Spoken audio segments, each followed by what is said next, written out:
The championship for alma maters. It's extra special, isn't it? All SEC defensive back. Making plays. He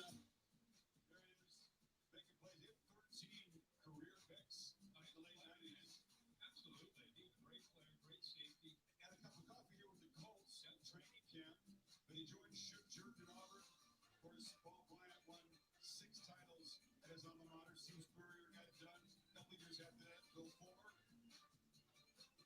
And now it's been a while for 23 seasons. See that. I'm so happy for Kirby and this Georgia fan base. They're so passionate, so loyal to their team. They've been waiting 41 years to be able to walk up on that podium and hold that trophy up and win the national title. Always linked to Saban, learned so much from him, and finally overcomes him to win the national championship. And Georgia has been full of belief for a long time that this is possible. I mean, the state produces as much talent as anybody. You go back to the last NFL draft, more natives of Georgia than just about any state out there. Yeah, he's done a great job recruiting, great job developing and building a culture.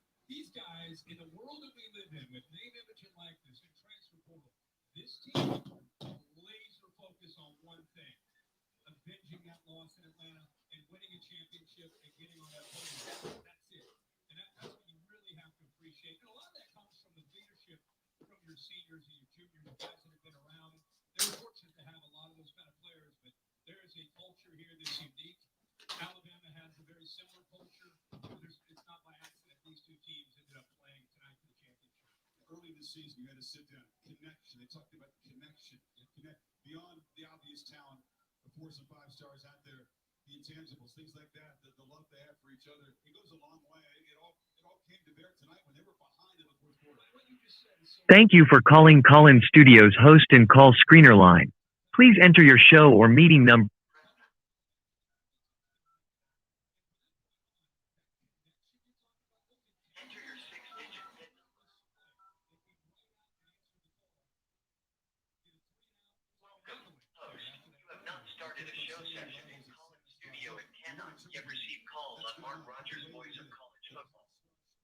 Visit the Call-In Studio website and begin your session.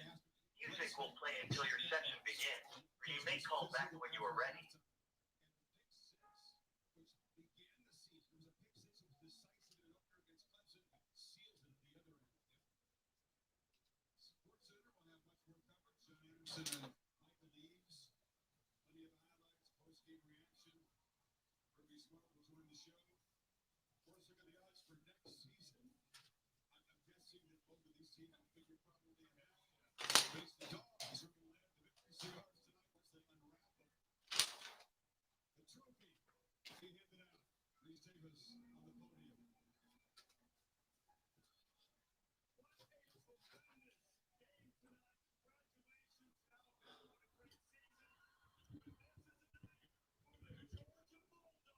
Oh my goodness, everyone. That was fun. That was fun. That was a capper to the college football season. What do you think, everyone? That was amazing. Loved that game. And I am so incredibly happy for the outcome. I am happy for Georgia. Once I saw it take place, so I was very, very neutral, just kind of there, just starting to watch the game, wanting to see good athleticism, good football, as I always do. Taking this in as, okay, this is our last football game, so I really want to take it in. And I got to tell you, early on in the game, I was fighting not falling asleep. Not that these guys weren't given everything they had from the opening whistle, but as Georgia fought adversity in the second half, and Alabama, of course, did too from an injury standpoint, man, this became so incredibly intriguing as we see Kirby Smart and the Georgia Bulldogs on the platform celebrating the national championship and receiving the trophy from Reese Davis. Wow, this is just a great sports story. So the more the fourth quarter unfolded, and even before that, I started to really get wrapped up in, I got to say, kind of rooting for Georgia. Alabama's won it so many times. just rooting for Georgia and thinking about people that I know that root for Georgia football, thinking about just a lot of people look at them on the TV screen right now. A lot of people that live and die with this football team, and it's only football, but they live and die. They breathe it. They have to hear a bunch of crap. And when you see Stetson Bennett at the end of this game, when you see Stetson Bennett, and just, I don't know that there's been a player who has put up with as much crap as Stetson Bennett.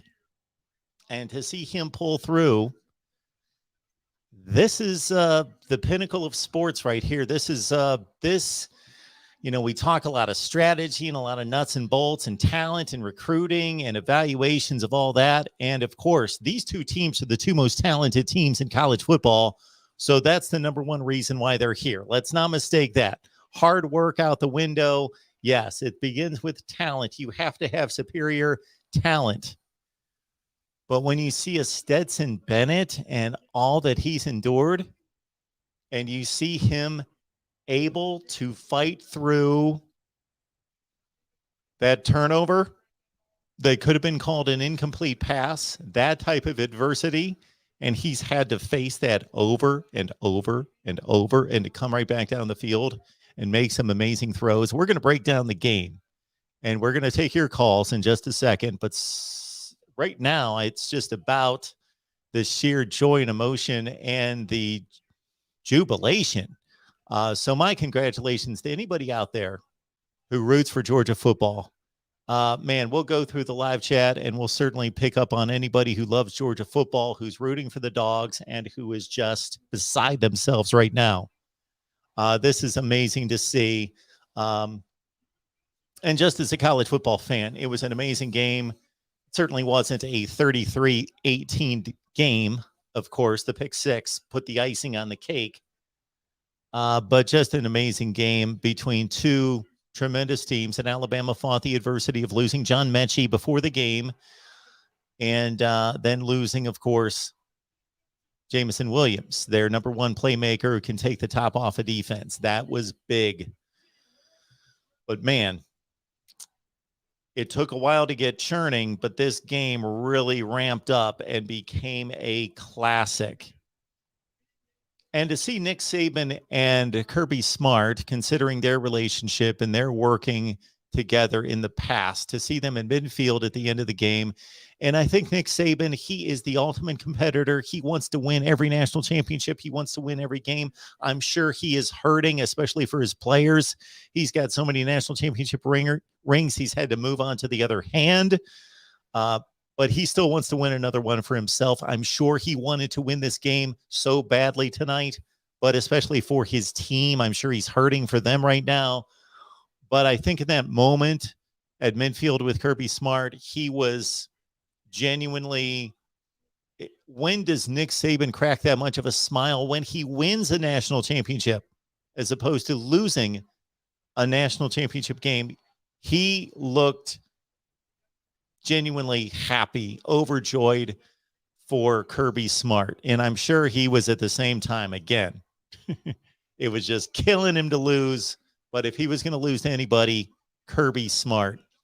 I'm going to take as many comments and questions as we can get to. I have already fired up the phone lines. We can get to those. I have fired up the phone lines, but I need to do some things in the call-in system to make it available. So we'll do that at the same time, because I just certainly, if you guys are ready to roll and ready to talk, we want to get to your comments and questions and everything. And as usual, I have taken my pages of notes and I have all sorts of stuff that I would want to say. But as soon as you guys start firing off the questions in the comments, I'm all yours. And I'll probably never get to the analysis. Maybe we'll shoot a separate video tomorrow. Hang on just a second. We will fire up the earpiece in the call-in system, and we will get right to you in just a second. Enjoy yourselves in the live chat. For you Alabama fans, I do not in any way discount. I'm sure there are Alabama fans who are in pain and are frustrated and disappointed and mad. And you have, I'm not going to say you don't have a right to be, because you've won so many national championships. I'm not going to tell you that. because you lost this one. And especially for the players who have not won a national championship on the Alabama team. Bryce Young, for example, technically has a national championship.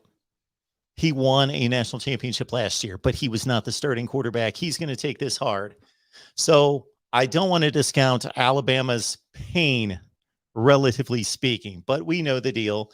And I'm sure a lot of Alabama fans are about as okay with this loss as you possibly can be under the circumstances in a national championship game.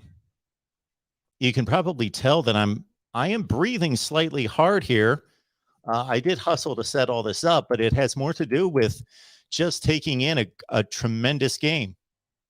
I got to tell you that as we got into the second half, and even before all the scoring took place, it was just more the intensity of the game, the hitting, and the score. Even if it would have stayed 9-6, now it was nice to get some game-changing type plays and to get some offense and to get to those kind of plays. That was nice to see. But hey, it was an awesome game from start to finish, and it was kind of cool how it revved up in the second half. As we kept going, it revved up.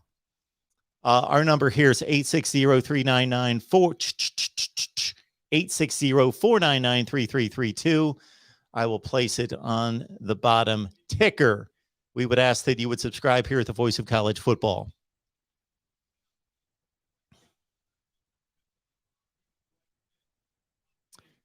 Eight 860-499-3332. Otherwise, I'm going to dive into the comments.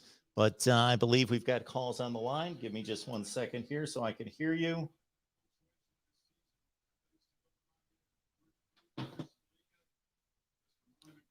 Let's take our first call. Let's get going. Georgia wins the national championship. Welcome into the Voice of College Football. Who's on the line?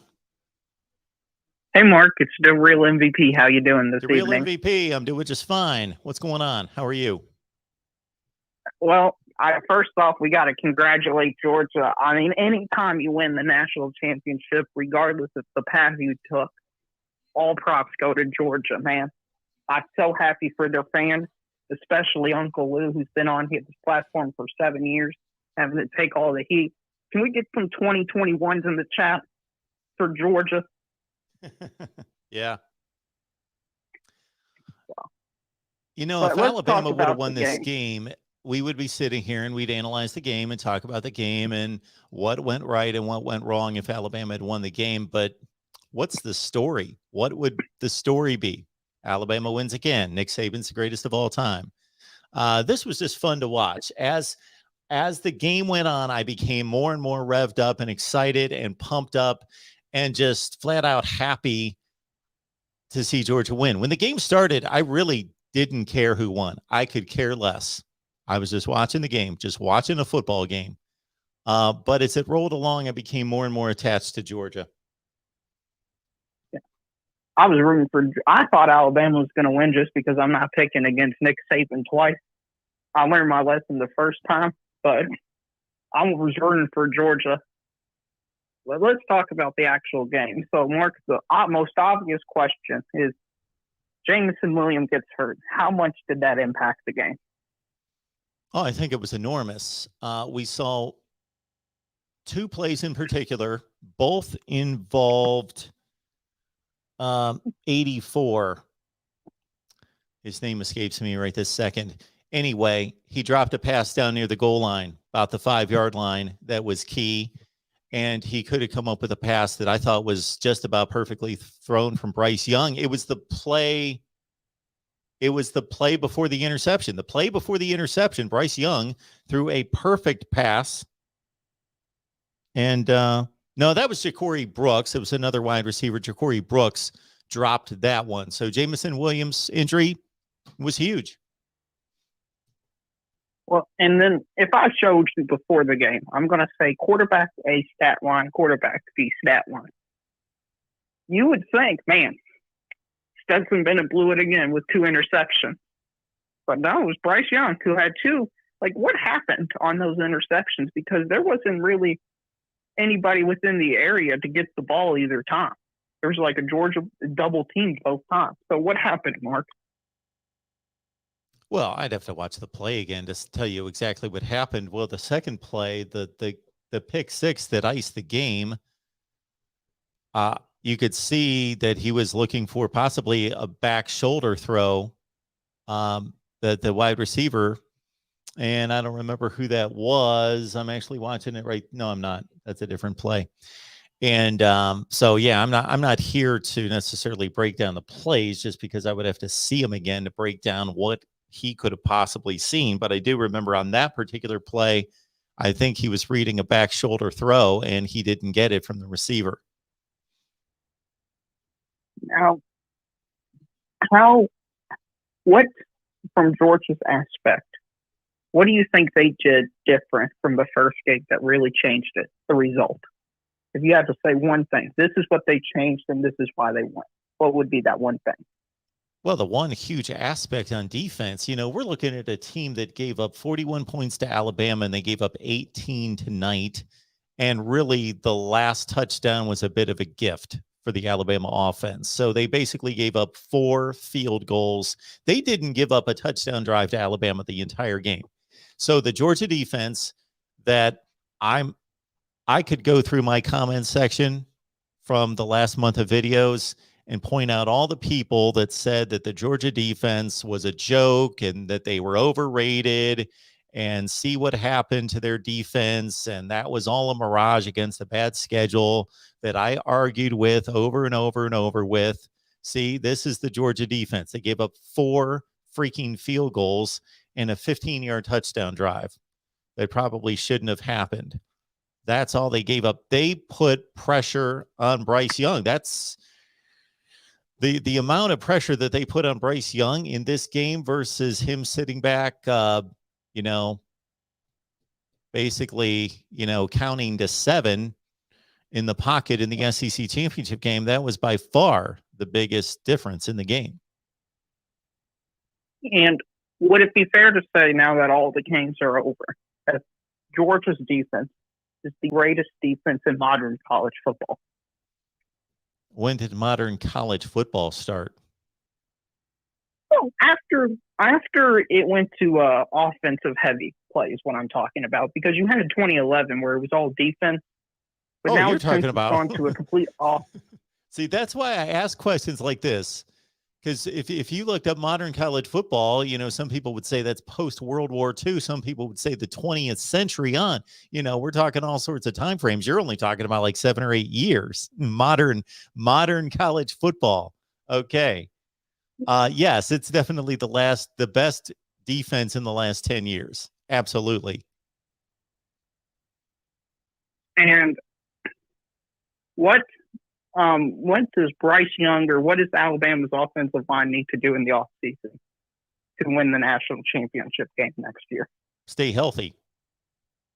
I don't know that they need to do anything. They don't need to do anything but continue to work and improve. I think that what Kirk Herbstreit pointed out a number of times was very obvious that, and this is not making an excuse for Alabama, they lost fair and square, but there is a difference between Bryce Young with John Mechie and Jameson Williams versus their backups and not getting the same number of reps with the backups.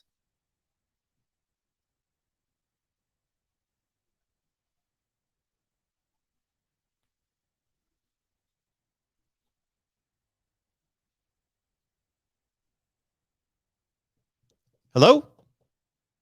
Did we lose him? All right. We will continue on here at the Voice of College Football. I believe we lost the real MVP. We'll move on to our next call here at the Voice of College Football. Who's on the line? Hi there, Marine 76 or David.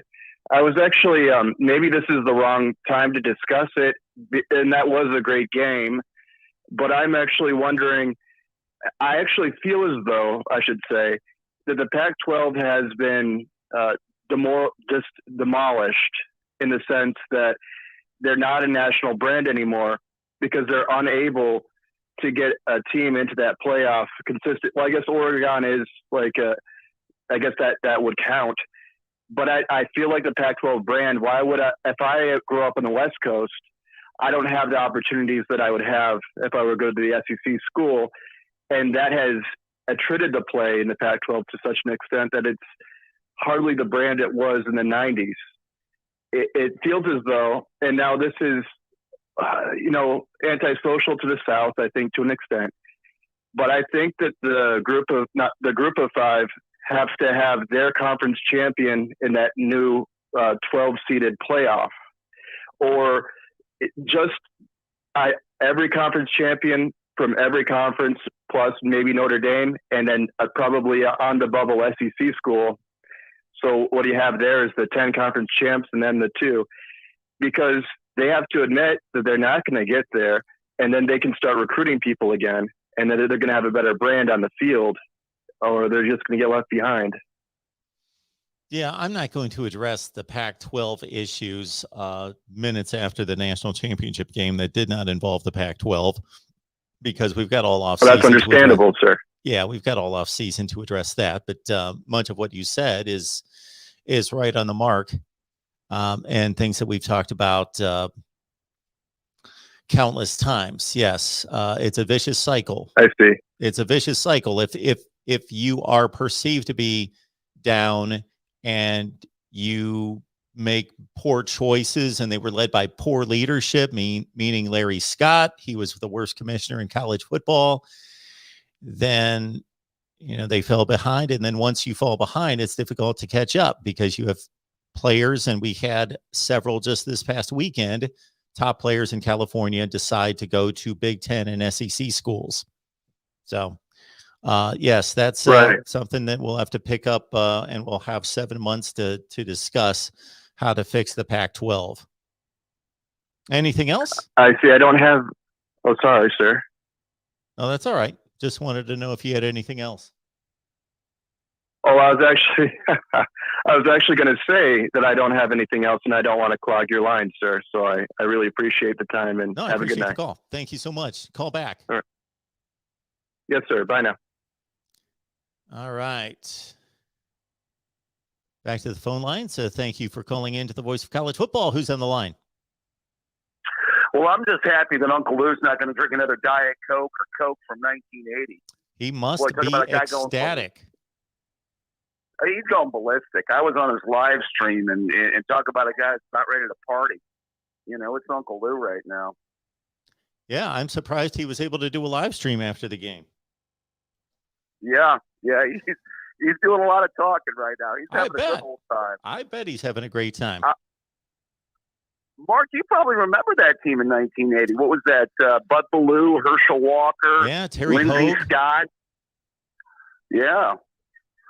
They beat Notre Dame, and I think was Dan Devine's last game down in the Sugar Bowl, if I'm not mistaken. Yes, because Jerry Faust took over in 81. So, yes, they did. Right. I remember it well. I shouldn't say I remember the game well. I watched every play of it. And I think Terry Hogue was such a good defensive back. I think he got like a top 5 to 6 Heisman consideration. And, of course, Herschel Walker was the star. Right. Well, the next 2 years they were in the Sugar Bowl, they ran into the state of Pennsylvania. Dan Marino threw an absolute dime to beat him in 81. And then, Air Paterno beat him in 82 with Black legend Kurt Warner. Yep. Yeah, two really good games. Yep. Yeah. Well, congratulations to Georgia. They deserved it. I thought that coming in, I thought that there was a case that they could have had the better roster. Obviously, you look at recruiting rankings, they've recruited, I believe, more 5-stars than anybody else in the country, if I'm not mistaken, right? I think we're second at Ohio State on overall 5-stars on rosters, if I'm not mistaken. I think that the difference in rosters, if you want to call it that, is so inconsequential. I would just say that these are the 2 best teams in the country. Right. And 2 of the 3 most talented. I think it's pretty obvious to see that. And to see that and also match it up with the statistics. Well, one thing I'm going to throw out there, Mark, we always talk about quarterback play. Football is more quarterback driven now than it ever has been. It's interesting, the last 5 national championship quarterbacks, you stop to think about it. Deshaun Watson, Tua. 18 was Trevor Lawrence. 19 Joe Burrow. Last year, Mac Jones. Obviously, Watson's going through a situation, but all pretty much starting quarterbacks in the NFL. I don't know. Is it a stretch to say that Stetson Bennett probably won't be a starting quarterback in the NFL? I can't see it, but who am I to sit here and count him out? True. Hey, he made the big plays in the fourth quarter. I mean, Georgia's defense kept them in that game, and as an Ohio State fan, we remember losing a big-time wide receiver in a national championship game, right, Mark? Yes. Yeah, who am I missing here? So, well, I was going to say Ted Ginn in 06. Oh, Ted Ginn. Yeah, sure. I mean, not to say I think that would have made a difference, but I think Ginn was a big part of that offense that year. It was a huge loss.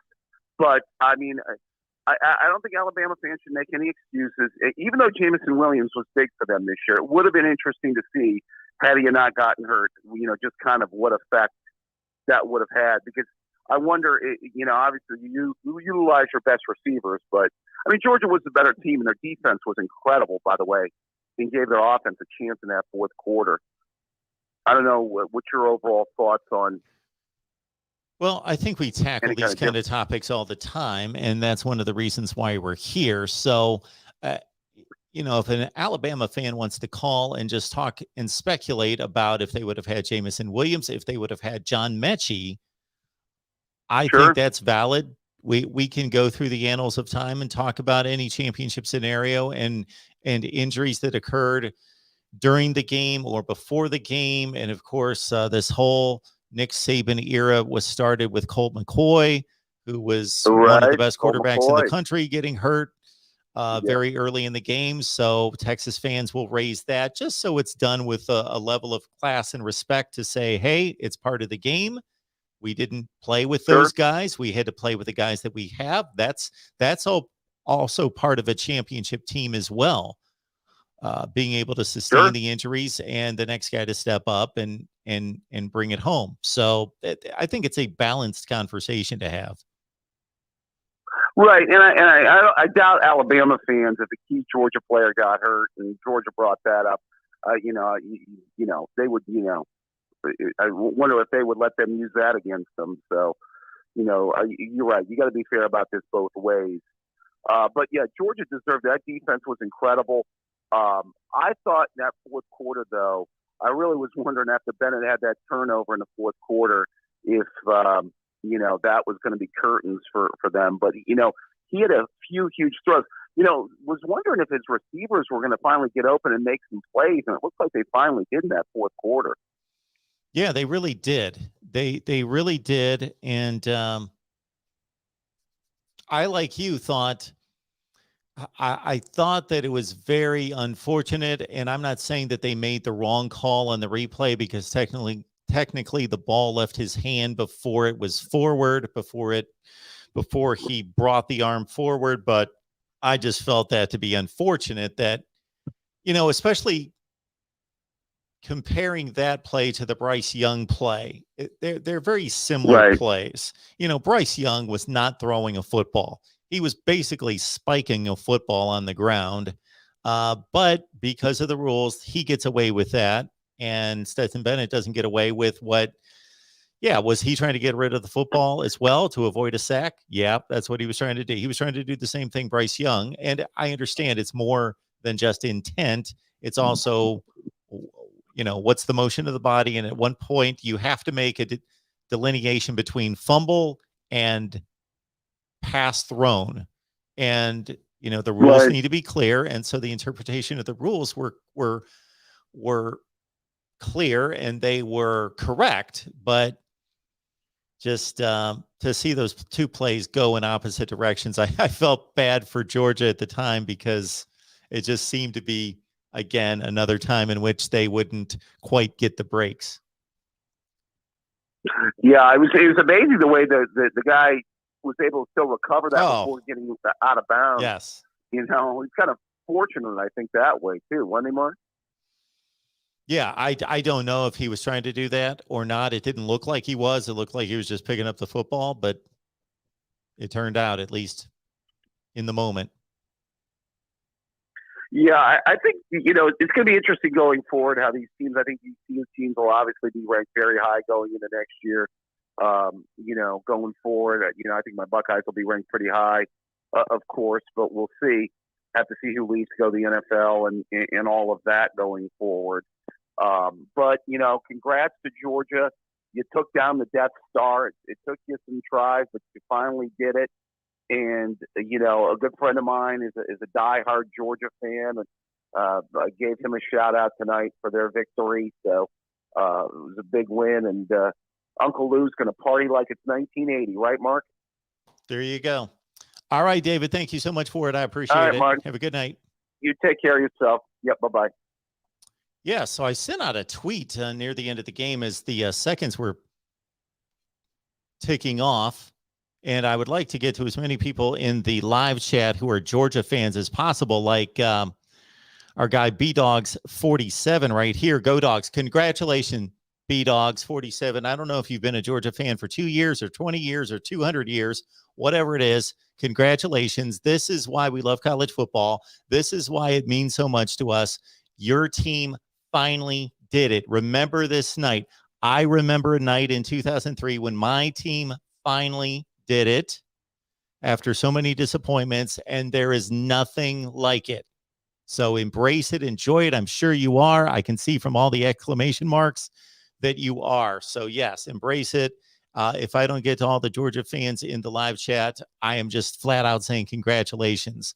I sent out a tweet and I sent it to our guy, Tyler Piles, to Savannah Lee Richardson from Dawn of the Dog, who joins us to talk Georgia football, to Palmer Toms, who used to be on 247 Sports. I don't know where he is now. He used to come on all the time, talk Georgia football with us on a regular basis. Who else did I send that to?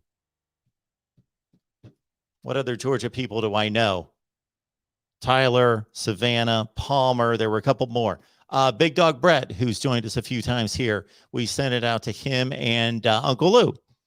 And just want to congratulate again, regardless of who you root for. I can only speak for myself. I got caught up in it. I thought it was just a tremendous sports story to see Kirby Smart get it done for this program. He has worked his ass off. He has worked his tail off to build this program. And he makes $8 million a year to take a lot of heat and a lot of pressure, but most of it was unwarranted.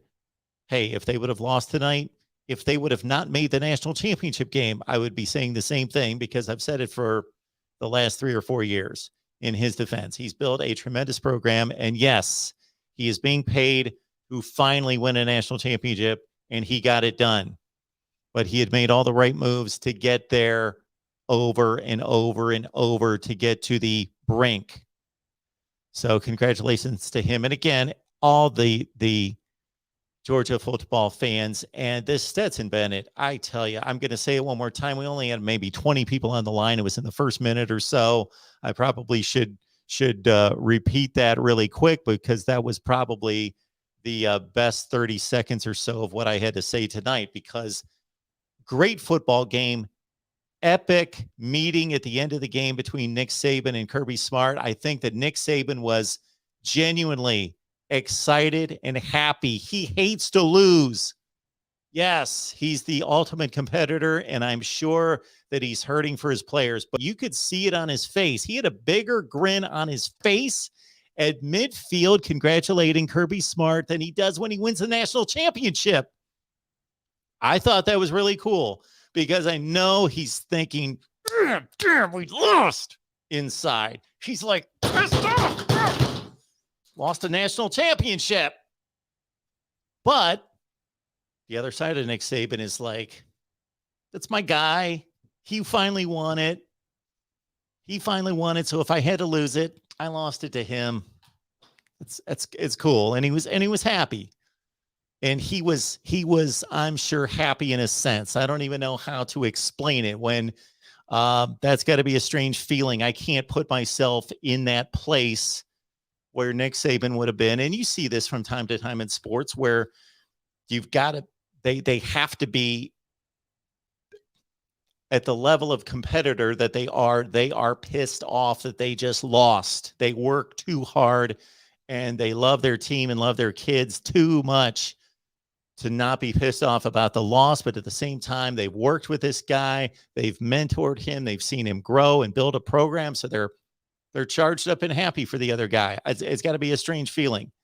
Maybe it's like sending your kids off to college or something. So that I have experienced, or knowing that your kids are graduating from college and watching them walk down the aisle and go across the stage to think, oh man, my baby's growing up, but I am so proud of them. That's what I can compare it to. All right. So all the Georgia fans in the live chat, I'm probably not going to be able to catch up with you. There's Eric Schneider. Congratulations, Eric. You must be a Georgia fan. So let's take our next call. Welcome into the Voice of College Football. Who's on the line? Hey, Mark. It's Sean. Hey, Sean. Hey, Mark. Hey, just we say, just excited after great cap to what has been a very been a pretty cool and interesting season this year. Certainly excited to see just someone new as a national champion, someone who hasn't been there in a while. I know Georgia's not like an underdog program by any stretch of the imagination, but, you know, it is some fresh blood, you know, at the top of the heap right here. So, I mean, I didn't have any rooting interest in the game, but I think in the end, like, the rightful team, the deserving team won. I really hated to see the Jamison Williams injury early in the game, but, you know, we never know.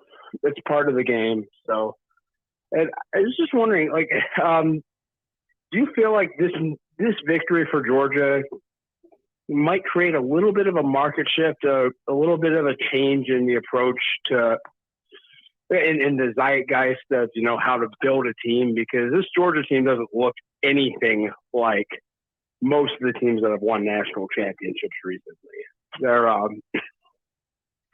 They're very heavy. And, you know, like they like to line up in the I formation and, you know, 21, 22 personnel and just sort of run it right at you. They work the play action. You know, they've got defensive linemen and they're like true nose tackles. You know, the defensive line goes like 270 to like 350 all the way across. And as the games become just sort of more of a perimeter game, you know, a lot about speed and space. Do you think this, you know, Georgia showing you can get it done this way? You can actually get to the top of the mountain playing this brand of football in 2021. Do you think that will, you know, change, you know, maybe, you know, change the way some of the upper tier programs approach building their teams? Well, I don't know if it's going to change anybody else, but I think it proves basically the same thing that Michigan proved this year. So they proved the same thing. Georgia just has more talent. And so they proved it on the national stage as opposed to Michigan just proving it in the Big Ten. Is that what Michigan did this year that impressed me? And I know we're talking Georgia, but I liken it to Michigan in that, and we knew this when they faced each other, that we were going to see carbon copies of each other facing off. Just again, Georgia's more talented, is that Michigan was able to maintain its identity. And so I see the same thing out of Georgia, able to maintain a tough bully mentality. I say that in a positive way for anybody that's a little sensitive out there. Bully mentality on offense with offensive linemen that want to fire off the ball and push people around and dominate, with a run game, with run first mentality, using tight ends in blocking schemes, shoot for Michigan, using a quasi fullback at times, but being able to have a core identity in what they believe and what they do well, but also being able to adjust and also add and complement that with updated formations and concepts to be able to quickly go to 4 and 5 wide spread formation and use all the concepts that everybody else is. So to be good at both. Oh, absolutely. I mean, and I think they might, in some ways, I think you have an advantage a little bit being a little bit different because, if everybody else is recruiting kind of the same types of athletes and the same types of players, that pool gets pretty thin pretty quickly, right? Everyone's after the quick slot receivers who can, nowadays who can run 4.4. They're all after the dancing bear, offensive tackles who, might not be the most physical, but if you're, one of 2 or 3 countries in the program committed to like actually playing this brand of football, there's not as many people competing for those resources. Like I said, I don't know how many people, I don't know what Jordan Davis's recruiting profile was like, but I imagine there were quite a few big programs that said, nah, we don't really need anybody like that. He was only a 3-star. I know that. Well, he was a 3-star, you said? Yeah.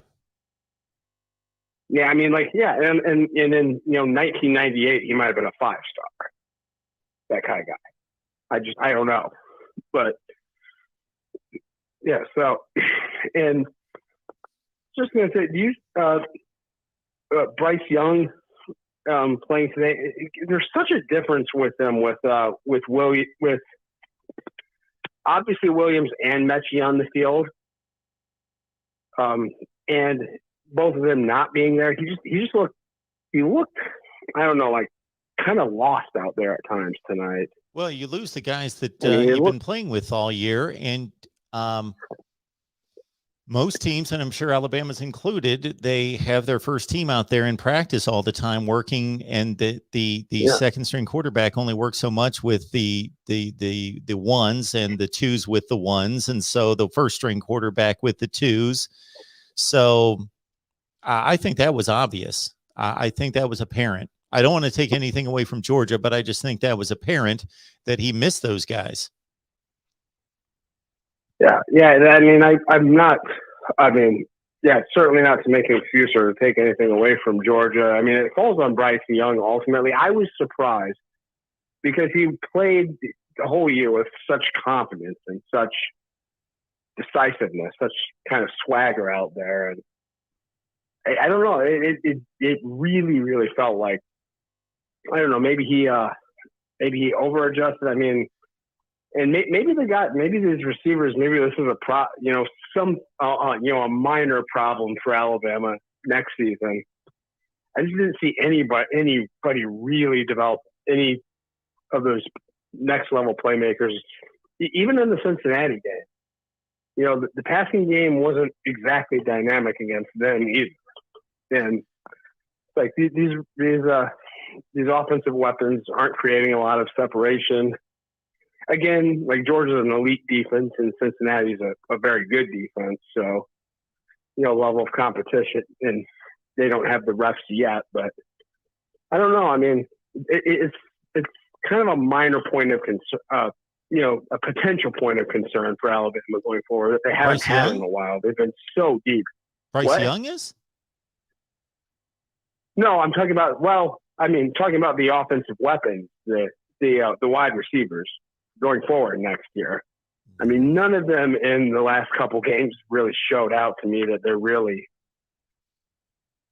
at least yet, ready to be the guy, ready to take over. You're right. Ready to take over. I'm pretty confident that they will be, but you're right. They showed that they weren't. I thought there were 2 enormous plays. One was to Corey Brooks, and it was the play before the interception that iced the game. He dropped the ball. Bryce Young threw a perfect pass, and down the right sideline, the Alabama would have been inside the 10-yard line. Maybe he would have scored a touchdown. So who knows what would have happened? He catches that ball. We might be sitting here saying Alabama won another national championship. And then the other one was Oh, shoot. I've got it down here. But anyway, whoever it was, he made a couple decent plays after that. I think he actually even scored a touchdown. He flat out dropped a brilliant throw from Bryce Young. I don't see. I guess Was I it just watch Bolden these games a little played? different than other people. I think we put way too much on these quarterbacks. Did Bryce Young play the best game of his life? No, but did he play I think it's a very simple thing. I think we should all go back out in the backyard and start throwing footballs to somebody about 20 yards away, and then have do that for about 5 or 6 throws, and then have like 4 people rush right at us and knock us on the ground while we're trying to throw the ball, and see how well that goes. I just Georgia's pass rush in this game versus the first meeting they were 2 completely different defenses entirely. Yeah, that's interesting. Yeah, and that's interesting too. Georgia's pass rush just kicked butt the entire season, except for that SEC championship game, man.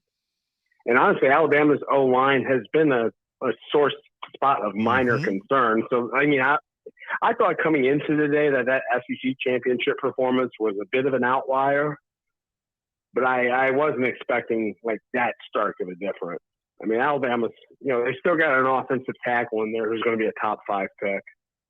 And they still got a bunch of other guys that are, good enough to play offensive line at Alabama. So, it was, but yeah, they got their butts whooped, and yeah, Young was definitely under pressure, and some of his struggles certainly weren't all his fault tonight. But you could definitely tell, like Mechie was his security blanket all year, and Williams was his home run hitter. Yep. And without them, I don't know. And I thought I'm going to say like one quick thing, and I'll open up the lines here. But that last drive, the last series when they got before Young threw that interception on 3rd down, I thought the play calling on those were just terrible. Like those decisions, they were moving the ball pretty well by mixing their route depths and all that. But then the last 3 possessions, I was watching it and I rewatched it again. On both 1st, 2nd, and 3rd down, all the routes, every single one of them were 15 yards downfield. And Georgia was basically in a cover 2 look, and none of it was ever going to be open. And I don't know. I mean, it was just terrible. I mean, I didn't really understand why they felt they just had to go for the jugular at that point in the game. So, well, I appreciate the call, all man. right. Thank you. Have a good one. Thank you very much, Mark. Yeah, thank Take you. care. All right, folks. Good times tonight. Epic national championship game.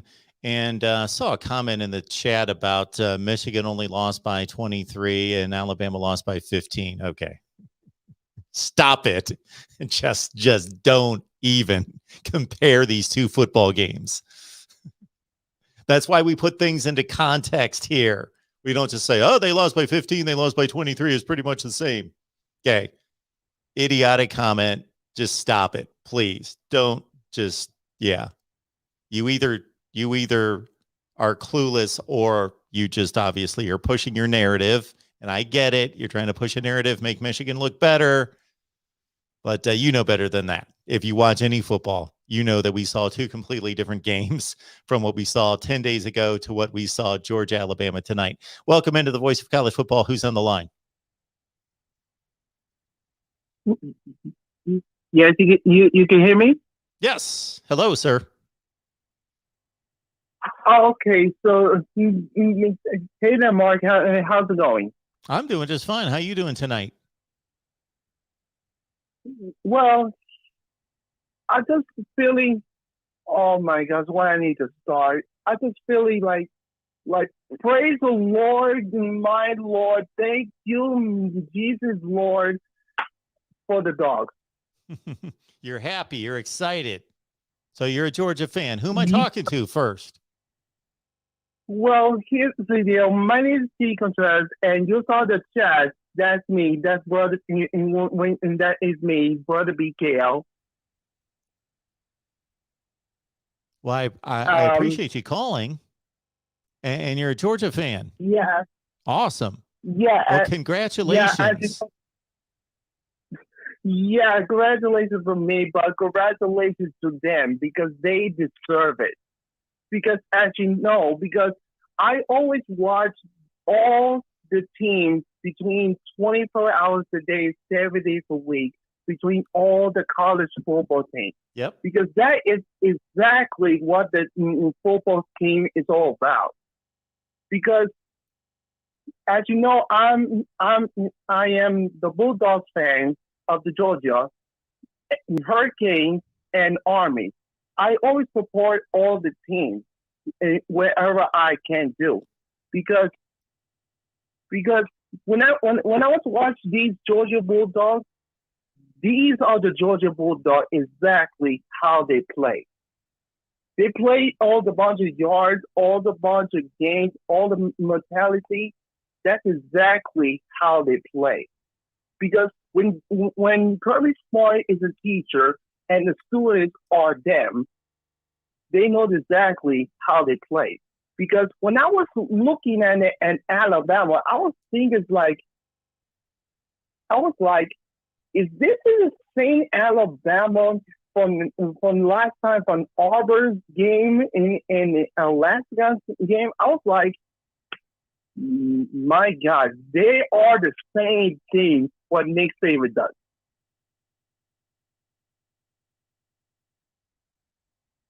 So yeah, but they're gonna say Georgia Bulldog did a great job. Well, I just want to say congratulations, and I appreciate you calling. And go crazy tonight. Be safe, but celebrate. Have a good time. Enjoy it. Yeah, sorry about that, but thank you so much. But enjoy it online, and great job on your channel. Thank you so much for that. Those are kind words. I appreciate that. Have a good night. Yeah, no problem. Let's go, Dogs. All right. Next up here at the Voice of College Football, who's on the line? They're Marine 76. I have a more pertinent question, I believe, and I forgot to say congratulations, Bulldogs. I have to say that Stetson Bennett, schematically, he had the ability to really benefit from those slants because there was man-to-man coverage down low, and he had the opportunity to go up top. But one of the things that I noticed was that Bryce Young was not the beneficiary of those short passes that a previous caller, maybe a caller ago, noticed. And I think that was that's surprising to me because I consider Saban to be one of the best planners in college football. But I obviously I can't see the full field while I'm watching the actual game. One thing that I noticed is that NFL scouts are really putting a lot of they're seeing a lot of quality in Bryce Young. What I'm wondering is your perspective on how well he can develop over the years, because there was a lot of parity on the field today against the Georgia Bulldogs defense, and that's only going to get rougher in the NFL to come. What is your perspective on Bryce Young as a future, perhaps, NFL starter? Well, I look at his body type, and that's a concern. I don't want to overplay that. I don't want to demean somebody who has overcome and continues to kind of buck the odds and the trends in terms of his body type and his thickness, is that he can only get so big. He would get beat up in the NFL, I think, right now. But we've seen other guys that get bigger and stronger to a certain extent, but you can only fill out your frame. In terms of such as your Drew Brees, your Doug Flutie's, then? Well, yeah, you're going back a ways with Doug Flutie in particular, but I'm trying to think. Lamar Jackson. Look at Lamar Jackson. He's never going to fill out to be Ben Roethlisberger, but he's a much thicker dude today than he was when he was a sophomore at Louisville. So he's done everything he can to get stronger, at least put up with a beating. So and so that he might be devalued. But do you believe that perhaps if he goes for his junior and his senior year, that he has the opportunity to grow with those progressions? Because I think he's exceptional for a sophomore. But of course, like you said, even scouts are going to say this guy is a little bit on the short side. Let's go with the big arm. Yeah. I think that they're going to be a lot more forgiving today than they would have been 5 years ago. After Russell Wilson, after Baker Mayfield, after Kyler Murray, there seems to be, the standard for what they will accept is different than what it was 5 or 6 years ago. They're being disproven by their measurements of the guy's got to be 6'3" and he's got to weigh 230 and stand in the pocket. So that's been torn down to a certain extent. With all those extent. analytics, then. I see so many what ifs, and maybe I'm wrong to say Ryan Leaf could have been a somebody, whereas like a Phillip Rivers ended up being a somebody. But maybe, Ryan Leaf wasn't ready for the NFL, really. But maybe if this Bryce Young goes to the senior year, he might be more ready, even though the paycheck's been waiting. Well, I think that one of the issues with Ryan Leaf was he was not mature enough to take on the NFL. That was part of his problem. I see. Well, that about sums up anything interesting that I have to add, and I appreciate allowing me to call again. Absolutely, that's kind of against the rules, but since you wanted to get back into it, no harm, no foul there. Have a good night. Appreciate you calling back, man. All right, bye now. All right. We had somebody else on the line. They just dropped off. So our phone lines are open. Let me get to everybody here. Raphael, go Dogs. I'm going to assume that everybody puts in a go Dogs or something like that is a Georgia fan. Long-suffering Georgia fan. How does it feel? TAW plays. How does it feel? Because, again, I relate this to 2003 being a Buckeyes fan and finally making it happen for the first time in my lifetime basically the first time in my lifetime that I could actually watch and remember and take it in. And I could not go to sleep that night. I could not go to sleep. And if something went wrong at work 3 days later, it kind of just almost didn't matter. It was like I was still just on a high that, whatever goes wrong, it's a great thing. So congratulations to you, Georgia Bulldogs fans. You won me over tonight just in regards to me thinking, I had it in my head this entire 10 days leading into the championship game. Yeah, I'm kind of pulling for Georgia just because they've not won it. Alabama wins it all the time. So that's an obvious take on the situation. But emotionally, I didn't care. Could care less. Going into the game, could care less. It just kind of gradually happened as we got near halftime. Then I was like, I want Georgia to win this. I would like to see Georgia win. Even before the playoffs started, I thought, oh, man, what are my options here in terms of rooting? And I don't talk about rooting, as you guys know, very often on here. And I looked at Alabama, Cincinnati, Georgia, and Michigan. And sorry, Cincinnati fans, I automatically said, no chance. They're done. Okay, let's look at the other three. All right, we do have a call coming in here. Welcome into the Voice of College Football. Kyle Pickett, thank you so much for the Super Chat contribution. You know that, man. Thank you so much, Kyle. Yeah, who's on the line?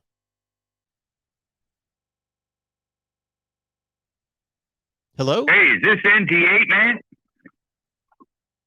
Hey, what's going on? NT8, man.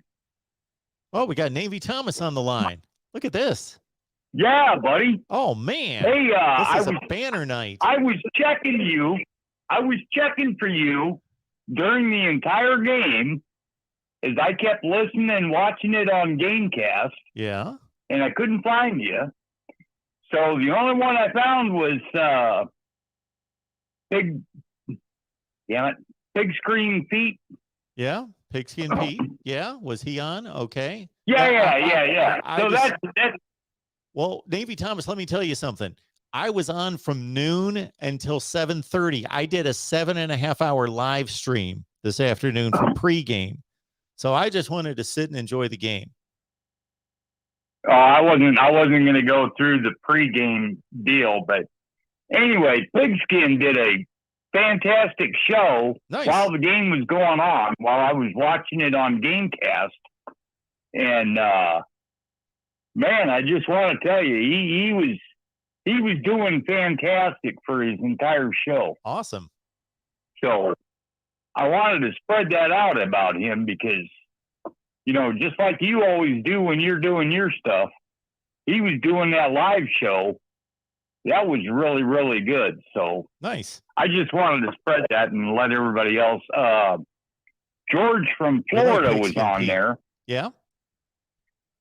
Yeah. And I think the only complaint I had about this whole thing is it was SEC versus SEC, and Pigskin didn't get the AAC or whatever it is, ACA. They didn't get into it. The Big Ten didn't get into it. The Big 12 didn't get into it. It was an SEC versus SEC. What a crock deal this was. Yeah. It should have been. Oh, the conference champions need to be there. Conference championships that he should have been playing in it, not SEC versus SEC to end up with this. So I just wanted to share that with you, in my opinion of it. And yeah, I'm still up. It's midnight my time, so it's 1 o'clock your time. So.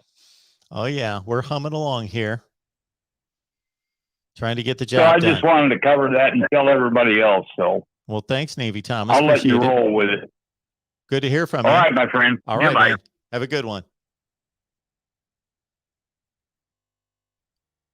Our guy, Navy Thomas. I say this all the time. We hear from Navy Thomas that Navy Thomas is, I believe, the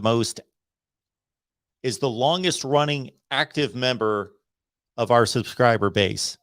He is the guy that still is engaged, still here, still comments. Gave me a phone call tonight. That doesn't happen very often, but good to hear from Navy Thomas. He's been with us a long, long time. Thanks for calling. Welcome into the Voice of College Football. Who's on the line? Way to go, Georgia. Boomer Center. Yeah. Okay. That's all we needed to hear from him. Short and sweet, and whatever that was.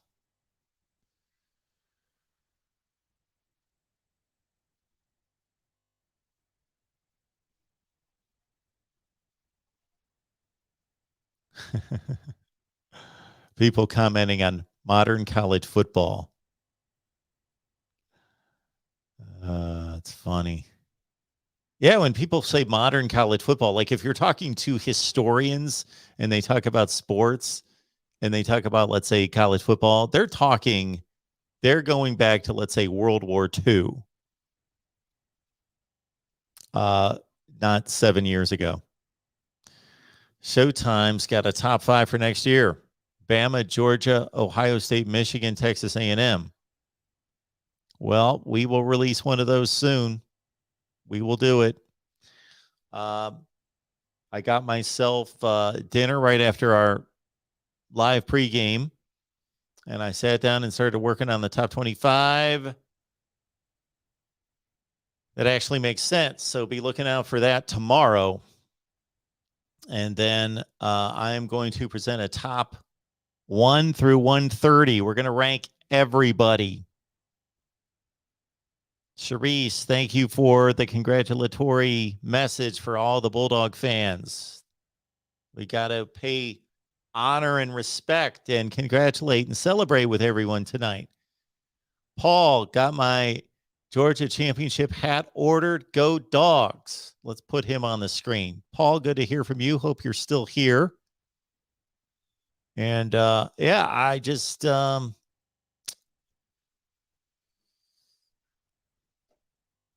I thought that was pretty awesome. It was a great game. It was a great game as well.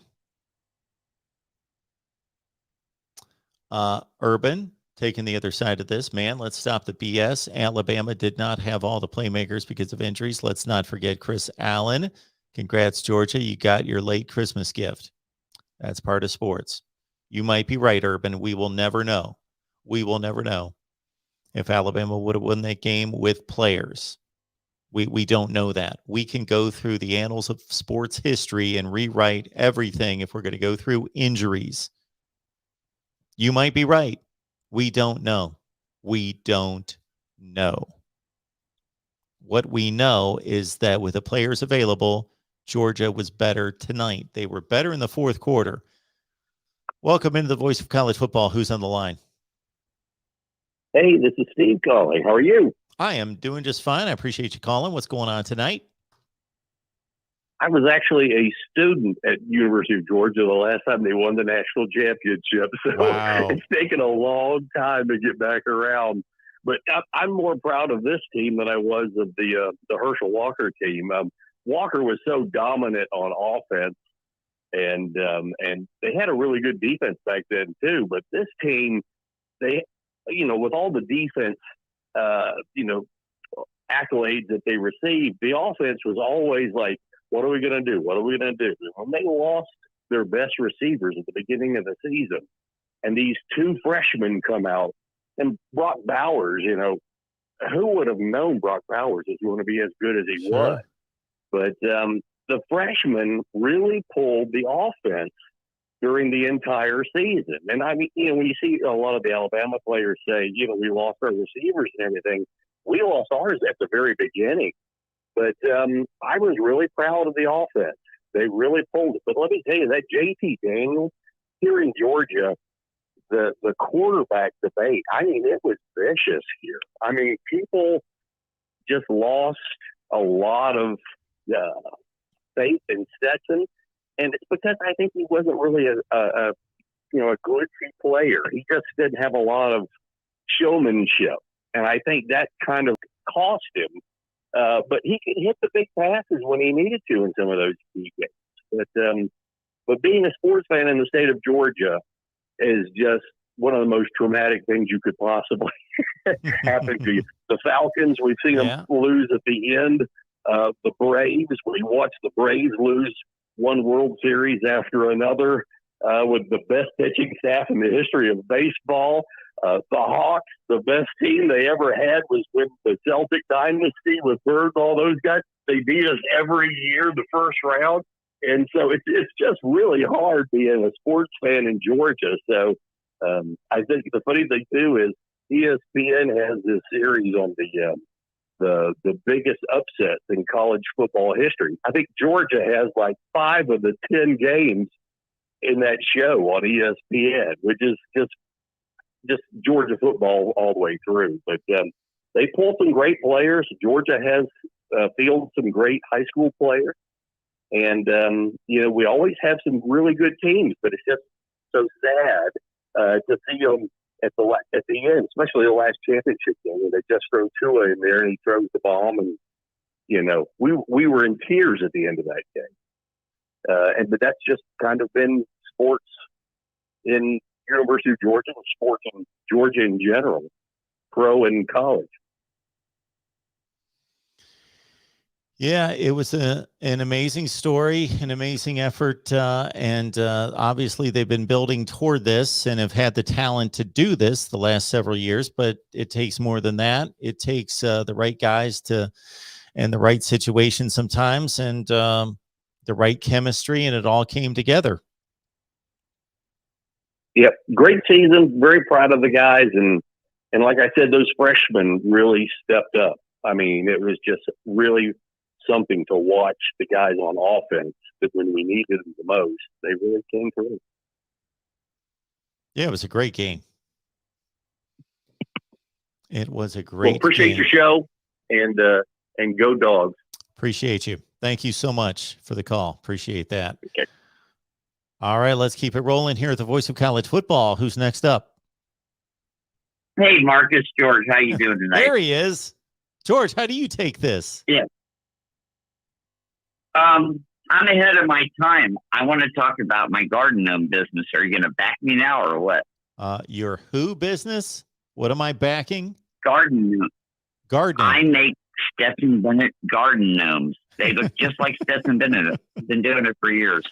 Hey, George, you produce them and we'll put them up here. I'll put them on display behind me on the shelf. We'll knock out some lousy football helmets from like Texas and Tennessee and other teams that aren't getting the job done. Hey, Mark.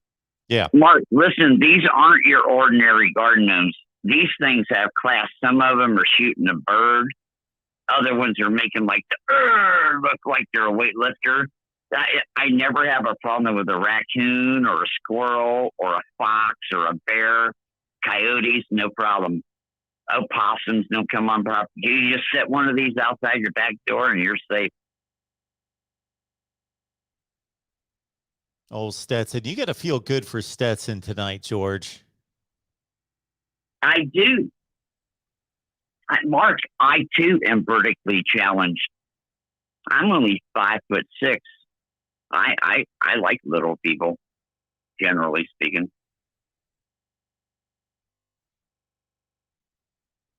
I thought that was exciting. I got into it. I was charged up. I was more emotional about it than I thought. I was genuinely happy for Georgia and all the Georgia people we know. Mark. Yeah. Do you know how you could take off and go viral? Tomorrow you wake up and you open your phone book. I know we don't have phone books. Google it. And look up garden ceramics. And call them up and say, oh, my God, my friend George told me to make Stetson Bennett yard gnomes. And say, you're going to be my channel sponsor. I get $40 off each gnome. They cost $195. Let's do this. Make your own sponsor. Stetson gets zero because it's almost looks like Stetson Bennett yard gnome. You know? Yeah, we're giving him nothing. Stetson gets nothing. He's going to make some money, maybe. I don't know about in the NFL, but shoot, there'll be so many. Look, I'm a legal guy. I'm a legal guy. I understand contracts. You just write, it almost looks like Stetson Bennett dwarf, but it's not actually him. And then you're out of it. He can't get you. This was not based on any actual living people. Any resemblance is coincidental. And then call it almost looks like Stetson Bennett the dwarf. What is Stetson Bennett going to claim his name as Stetson Bennett the dwarf? No. I've already worked through the legal details. Yes. Sounds like a venture I would get involved in. Yes. You can tell that I'm very virulent and feeling offended that the referees just did what they did. I mean, what can Georgia just do pass interference on every play and walk away laughing? I guess so. Oh, come on. I'll never accept it. I'll never give Georgia any credit. Come on. They only won because they threw the election and turned our country over to communism. Let's get back to football. I don't want to go there. Yeah, I don't want you to go there. Hey, listen, my 26 or 27-year-old kid sitting there, he's laughing because he knows I'm just playing. But isn't it great to be able to joke around about crazy shit in the news? Yeah. I'm blaming it all on Georgia. Goddamn Georgia. All right. Yeah. I still got a year of jokes. I know Stetson's coming back. My time is not up. I will be here next year. I will hound this guy forever. Oh man, George. You cannot make fun of Georgia anymore. Hey, listen. The 1980 jokes are done. The only reason Georgia won is because Georgia hasn't played anybody. Everybody had a down year. They should be embarrassed they won in the fashion they did, and they won this year. Embarrassed. Yes. I'm sure that they want to give the trophy back immediately.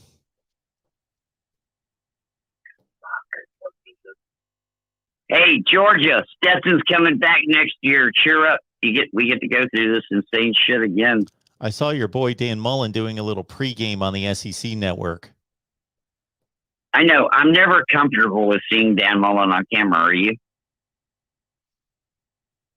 I Can't say think that he's it really more of an bothers off-camera. me, but Yeah. He's more of an off-camera guy. He should be sitting in the office watching tape or something. He doesn't need to be on TV with his Nikes and his suit. I mean, at least get a pair of Italian loafers, you know? all right, George. I should have never mentioned Dan Mullen. We're going to keep moving here. You and your boy have fun. All right. Maybe the I want to Gators. say congratulations to the Georgia fans. Okay. I'm never going to admit I said it, but congratulations, Georgia fans. All right, George. Don't quote me on that. We didn't. All right. Bye. You're on record. All right. No more 1980. You know, it seems like the fan base, it's not ironic. It's just strange. It's just odd. The fan base that hits Georgia fans with this, at least on my channel, more than any other fan base, you would think it would be Tennessee fans, Florida fans, Alabama fans. No, Miami fans. Anyway, welcome into the Voice of College Football. Who's on the line? This is Terrell. How you doing, Mark? I am doing well. Appreciate you calling. What's going on tonight? Yep. First time call. I watched the game, but I was having a debate with a couple of my friends. Yeah. Who do you think is the better quarterback, C.J. Stroud or Bryce Young? And this is my first time calling in. Love the show. I'm gonna hang up and just see you again. Well, thanks for the call. Appreciate you calling. Call back anytime. Thanks, Mark. Oh, my goodness. C.J. Stroud or Bryce Young. That is a great comparison. You know, I'm going to side with Bryce Young. Not by much at all. And some of the throws that C.J. Stroud made in the Rose Bowl, I think the thing that I will say about C.J. Stroud is that I think he played his best football in the Rose Bowl. He made 4 or 5 throws in the Rose Bowl that I hadn't seen him make before. Throws that you would see Aaron Rodgers make on Sunday. And so if he continues to progress and makes those kind of throws on a fairly regular basis, they're not even the kind of throws that you would expect NFL quarterbacks to make on a regular basis. But if he can make those on a semi-regular basis, I still have to side with the mobility. And C.J. Stroud's not a non-athlete or not immobile by any stretch. He just refuses to run. As opposed to Bryce Young, who he didn't take off and run, I don't think at any point tonight, but he has in other games, and he is more mobile. He's just slightly more athletic than C.J. Stroud. It's not a huge comparison. He's not Michael Vick. So that's where I'm going there. Although I got to say, man, if I would see C.J. Stroud throw the ball like he did in the Rose Bowl for 2 or 3 consecutive games, and I would be able to say that's the C.J. Stroud that we're going to see every game or practically every game. And he's reached that level of consistency where he can hit his ceiling more often, then I would side towards C.J. Stroud. But I'm still going to go with Bryce Young at this point. It's close. Great question. All right. Thank you for calling the Voice of College Football. Who's on the line? Hey, this is David, the truck driver. I called in a couple weeks ago. David. And, yeah, truck driver. And I'm a Georgia fan. And I just wanted to congratulate all my other Georgia fans listening to this. And that guy before talking politics, he's a wild one, ain't he? Oh, yeah. George has been around here for a while. Yeah. George has made more comments on my channel than anybody, so I kind of let him loose a little bit because he's supported for a long time. Yeah, well, if he thinks the refs let Georgia get away with things, I would have to ask him how he feels about that fumble Stetson Bennett made. Exactly. Well, if that would have been anybody else, a little questionable. If that would have been anybody else, I would have argued the point. But I know George is just kind of all over the place on these things, so I just kind of let him go. Yeah. Hey, George, It's called Adderall. Talk to your doctor. They'll get you set up.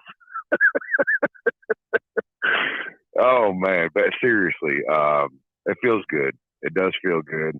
I bet. No more 1980 jokes. No, because and I hope it wasn't so much of a this season wasn't so much of a 2010 Auburn, 2019 LSU. You know what I mean? We didn't get this amazing quarterback, or out of the transfer portal, or we didn't hire some young shot from the Saints to come over here and start run our offense. It was Georgia doing what Georgia does and won the national championship. So I feel confident saying this, and I'm usually not confident on saying anything about college football because I'm a Georgia fan. Because hope is my enemy. I'll say this: I don't see Georgia going down the same road of like next year going, 6-6. One, we don't play in the West, right? So that's a big one, okay? Because the SEC East isn't as dominant as the SEC West. I think we can all agree upon. We don't have an Ole Miss, a Texas A&M, and LSU, and an Alabama. Sure. We've got Florida and Georgia. Florida's going to have a first-year coach. Okay, not saying it, and I think that was a great hire. And I do like you were talking about what was Michael Vick, Virginia Tech? What was his dad's name from South Carolina? Frank Beamer, and this is who's South Carolina's head coach? Shane Beamer. That'll be his second year here, and I do think he's a good coach, and I do think he's recruiting well. And from what I understand, I think old boy from Oklahoma that got benched, he's going to South Carolina. Yep. So they're going to have talent there. But for the most part, you don't have just crazy schedule like the SEC West. So I do feel confident that Georgia will be able to go maybe 10-2 next year. I don't know if Stetson Bennett's coming back. What do you think about that? Do you think he just rides off on the sunset? This was his dream. He got it. Do you think he's going to go on? Man, that's a great question. Or do you think he's going to come back? I have no idea what his aspirations are professionally, but oh my goodness. But you don't think he can go to the NFL, can you? With that body size? I mean, it doesn't appear so, but think about this. What quarterbacks would have been accepted into the NFL just 5 or 6 years ago? And now Kyler Murray's there, Lamar Jackson's there, Baker Mayfield. I know he's thicker, but they wouldn't even look at that size quarterback. Russell Wilson, and he can possibly get thicker. The standards for an NFL quarterback and what they expect out of the position are just different. But yeah, Stetson Bennett would be another drop down in size. Yes, and not even just size, just talent level. I'm not saying, listen, I don't want to shit on Stetson Bennett because Lord have mercy, that boy's been through the ringer, the Georgia fan base. Yeah, absolutely. Everyone that loves Georgia football should forever just love Stetson Bennett, and I hope that they would. I agree. Yeah, let's be realistic about his future. He doesn't have to be a starting quarterback at the NFL. He can carry a clipboard and make like $800,000 a year. That was the argument I made with my uncle. He's a Clemson fan. And he was like, well, you think he's going to come back? And I said, I'm pretty sure he could do pretty much anything within college football or the NFL, like you said, carrying a clipboard. I mean, the guy, he'd open up a restaurant tomorrow in Athens and be fucking fine for the rest of his life. Yeah. I say that jokingly, but I'm serious. Yeah. But yeah, I'm interested in that. And, I'm almost at a loss for words. It feels, listen, I'm in my late 20s. I haven't seen this. You know what I mean? Sure. I haven't seen it. And it just feels great to actually finally get over the hump. Was it the way that I wanted it to happen? As a Georgia fan, if I'm going to be honest, I'm not complaining. I'm just saying, I really wish Alabama was healthy. I do. I feel bad for, the wide receivers, Jameson and what's his other name?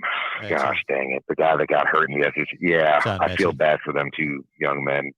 Yeah, it was Mechie. And I feel bad for him because, that's one thing that you saw it on the sideline. You know what I mean? They were heartbroken. So I wish we could have beat a healthy Alabama, but a win's a win, baby. So I'm going to say go Dogs and see y'all next year. I'll still listen to you all season long because there is no off season with you, sir. But I'll see the rest of the fan base next year. Y'all be good now. Appreciate that, man. Have a good night. Congrats.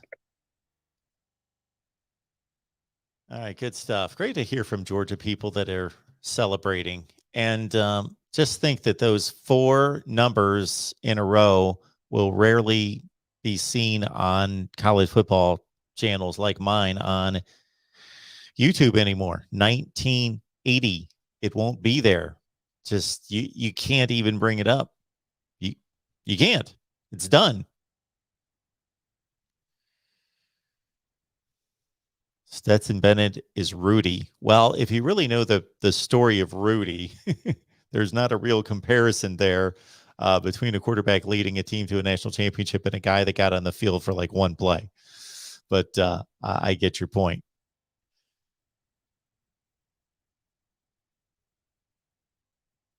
All right, let's keep it rolling here. More calls coming in. I'm being amused by the chat as well. Welcome into the Voice of College Football. Who's on the line? Very much. Stay very excited to be shot on the line. Trying to keep it down because it's 1:30 a.m. But what a win, man! What a 1980, 41 years. Okay.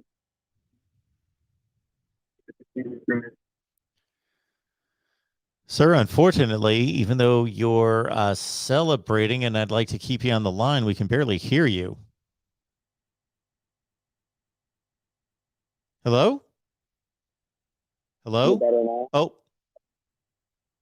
I heard, is it better now? So we did hear that. Keep going. Yeah, so title. Can you hear this? It's a bit rough, but we'll keep you on the line unless we can't hear you at all. We'll give you your minute here since Georgia won the national championship. So, did you say this Georgia is the second best program behind Alabama right now? I think I caught that. Is Georgia the second best program right now? Yeah, I think that would be a reasonable way to evaluate it right now. There's no reason, in a sense, to say it's not the best program. That could be argued as well. But yeah, generally, not putting too much stock or over-evaluating one season. Yeah, number 2. Not much. I'll just leave you with good night and go Dogs. All right. Appreciate it. Congrats.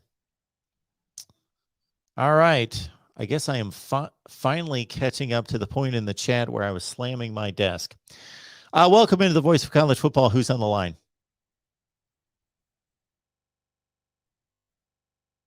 Hello? Lomansky. Hey, Lomansky. Lomansky. Yeah. How's it going, man? Good. Appreciate all you do. Iowa fan, Big Ten fan. Remember Earl Bruce, so I'm feeding into your love of the Buckeyes. But like you, I watched the game, and halftime came, and I just like you, Mark, I started to root for the Bulldogs. And then Stetson had that bizarre play where I don't know if that guy knew if he was out of bounds, inbounds, fumble, pass, just the most bizarre play. And you just felt for the kid, and I know a little bit of his history.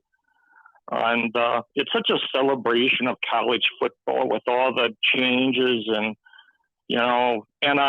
And here you got a kid that just loved the school and didn't quit and left and came back. And what a wonderful celebration of college football to have Stetson Bennett go out that way. It was almost a privilege to watch the game. So I'll just listen to your comment.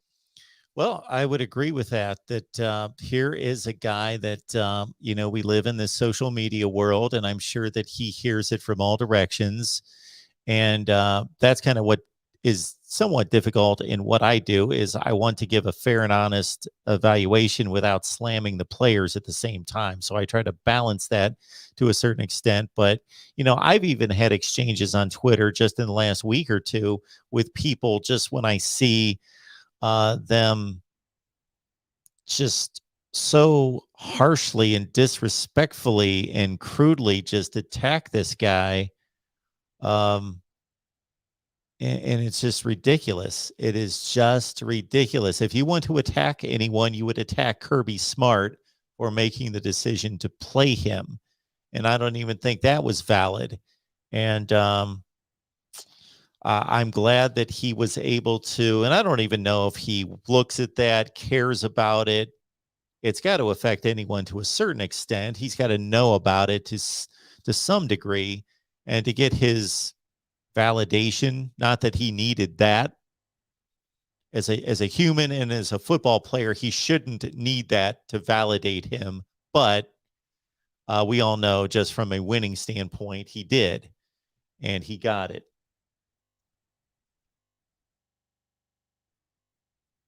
You might find this interesting that I listened to the Hawk Out of the Storm and talking to Don Patterson before the national championship game. And Don kind of laid out, his knowledge and history, and knew Nick Saban, thought a lot of Nick Saban. And so I asked him the question, how's this game going to go?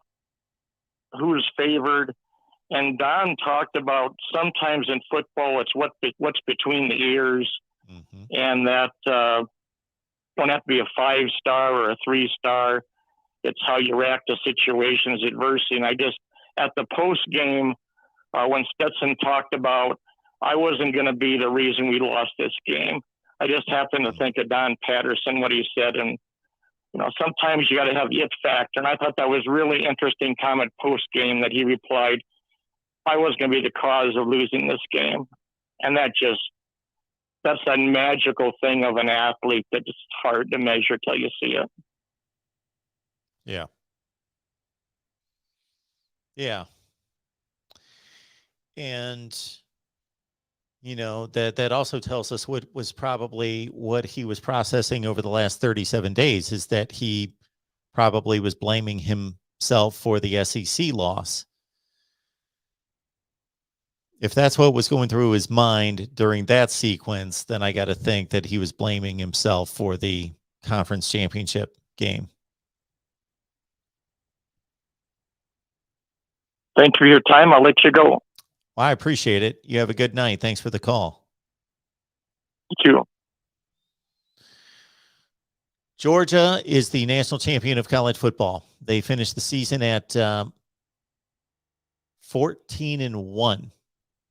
And avenged their loss to Alabama. And like many times in history in which a team not only is making a quest toward a professional championship or a collegiate championship, that there's a team or an organization in its way. So it makes it even sweeter once they reach that place. To a lesser degree that we saw it this year with Michigan finally beating Ohio State, winning the Big Ten championship, and they had to go through Ohio State. What also comes to mind first and foremost is the Red Sox had not won a World Series since 1918, lost in the most brutal way imaginable in 2003 to the Yankees. And for the Red Sox, had the Yankees been out of the way that year, had they not been a good team and just not made the playoffs, and the Red Sox would have finally won a World Series, yes, that would have been sweet. They would have won the World Series, but to do it in the manner in which they did, going through the Yankees, made it even better, much sweeter. Similarly, this year, think about if Texas A&M, after they beat Alabama, let's say if Alabama would have lost another game, and let's say somebody else would have gone to the SEC championship game, Ole Miss, Texas A&M, and Georgia would have gone through to win the national championship, but not beaten Alabama, yes, they would have their national championship. It would count. It would be just as valid, but this was the way to do it. They got to slay the dragon. Next up here at the Voice of College Football, who's on the line? Yes. This is 2021 college football national champion YouTuber Uncle Lou here. Oh, man. Good to hear from this guy. Yep. And I just have an announcement to make. Nobody can tell me anything for 365 days. Nothing. I don't think they can tell you anything after that. Lou, we want to hear from you, not from me, but I do want to take about 15 seconds to say congratulations, to say that I started this game by not having any stake in this game. Just, I got to watch the two best teams in the country play. I'm just going to evaluate the game, analyze the game. But as it built, especially starting the second half, and as the game became more and more fervent, exciting, big plays, and it just started to, the momentum just started to run, and it became an epic game. I got caught up in the Georgia story, and to see you guys win a national championship, I was truly I don't know the last time I've been happy for a team other than one of my teams win a championship, just because of you, because of other people that I know that are Georgia football fans, and also just because Kirby Smart has busted his ass to build this program. There's no doubt about that. He has busted his tail. He's done it seemingly the right way. Stetson Bennett has taken more crap than any collegiate athlete I can think of. And for them to pull through and to get it done, and I don't know if you heard the comment I just made, to be able to get this done and go through Bama has to be super sweet for you. Yeah, I have to say that's probably something I was wrong about that I didn't realize until the game ended, because I've been asked that 100 times. Aren't you glad you're playing Bama? Like, you wouldn't want it to be any other team. And I kept saying, I don't care who it is. It's been so long since Georgia won the title. I don't care who we beat to get it. But after the game ended, I think I did realize beating Alabama was the best way, I think, to win it. Now, I don't think it would have taken anything away from the way I'm feeling, or Georgia fans in general are feeling right now, if the win would have came against someone else. But there would have been that, well, but you didn't beat Bama, crowd. Oh, yeah. And I think, let's say Bama would have been 8-4 this year and not even made the SEC title game, then maybe it wouldn't have been a big deal. But because they beat us in the SEC title game, I think that made it, never mind 2017, 2018, 2020, never mind all the other times they beat us. I think because they beat us this year, it made it that much more important that we beat them to win it all at the end. Absolutely. And I didn't think that would matter, but as soon as the game ended, I was glad it was. I was glad it was Bama. I bet. Yeah. Great game. I mean, you talk about people being hard on Stetson. I mean, I'm in the front of that line. I haven't somehow changed my mind about Stetson Bennett. I mean, I think Stetson Bennett would be 100-0 if the Georgia defense held everybody they played to under 20 points. Yeah. That's never. I don't think that's anyone's concern when it comes to quarterback play. Like, oh man, I hope we can beat somebody 17-10. Georgia's got a lot of talent. My question with Stetson Bennett has always been, what if the defense doesn't hold somebody under 20? What if they score 30 or like last time 41 or whatever? You got to give Stetson credit though. When he fumbled and Alabama went in and scored and took the lead, he had played so bad. I mean, not just that fumble. I don't know how many possessions Georgia had. Let's say it was 15. The first 13 were horrendous. I mean, they were horrible. And then the fumble. And for him to come back from that, I mean, he could have just folded up right then and, this is it. I blew it. I fumbled. They scored. They're winning. Here we go again. Game's over. But then he came out on the next two drives and played great and won the game, and then the pick six at the end. And, so it is a great story. I mean, you got to give him credit. I made the comment earlier, when Georgia was on offense, Stetson Bennett was the least talented player on the field. Mm-hmm. But he doesn't think that way, And I mean, I wish everybody had the heart and the mindset that a Stetson Bennett has. Yeah. You know, I wish every 5-star had that same mindset. You know, that can't be denied. There's nothing I can't do. That kind of mentality. Sure. You got to give him credit. I mean, he's going to go down in history at UGA as a national title winning quarterback. And we'll see what happens going forward. I think he should ride off into the sunset. Yeah, but we'll he see what probably happens. should. Was it going through your mind, considering what you've had to endure 2012, 17, 18, et cetera? Was it going through your mind when Bryce Young, that was the first series of the game, right? The Jordan Davis hit on Bryce Young. Yeah. Scoop and score. What would have been a scoop and score. And versus what Stetson Bennett, two quarterbacks that are like, I got to imagine if you're in that situation, you got some crazy freak athlete who's got you wrapped up and you're just trying to do anything you can to get rid of the ball. Basically, they did the same thing, just Bryce Young was more fortunate to pretty much spike the ball into the dirt versus what Stetson Bennett. Yeah. I was almost comparing those plays in the moment, and then the Alabama player, whether he meant to do it or just got lucky, grabbing the ball before he goes out of bounds. I'm just thinking, I can imagine what's going through your head. I'm just thinking, this is just quintessential Alabama, Georgia. They do the same things on defense, but Alabama's getting lucky to be able to get and the correct calls were made, but just that they're benefiting. Well, Georgia got, ripped off of their TD. Yeah, like you said, it's not that it's the wrong call. It's just like, man, it just seems like the bounces go Alabama's way. Going back to the SEC title game, Alabama, I think it was Bryce Young, had like a 20-yard run where he fumbled, and the ball was on the ground for like what seemed like 10 seconds, and Georgia players were playing hot potato with it, and it falls in Bryce Young's lap or whoever it was, and you're just like, man, can some of these things just bounce Georgia's way? Because as a Georgia fan, we have the mindset going up against Bama, okay, we need things to go our way. We need to be the one that gets the special teams break, which we got with a blocked field goal. We need to be the team that gets the weird turnover, which Alabama got with the defender, I think, didn't even know it was a fumble because he was kind of nonchalant over on the sideline, wasn't hurrying or anything like that. It's just kind of the ball bounced right to him, so he grabbed it. It's almost, I think he thought it was an incomplete pass too. Mm-hmm. But he grabbed it just in time and got his foot barely down on accident, and there you go. It's Alabama's ball, and it's just like, God, here we go.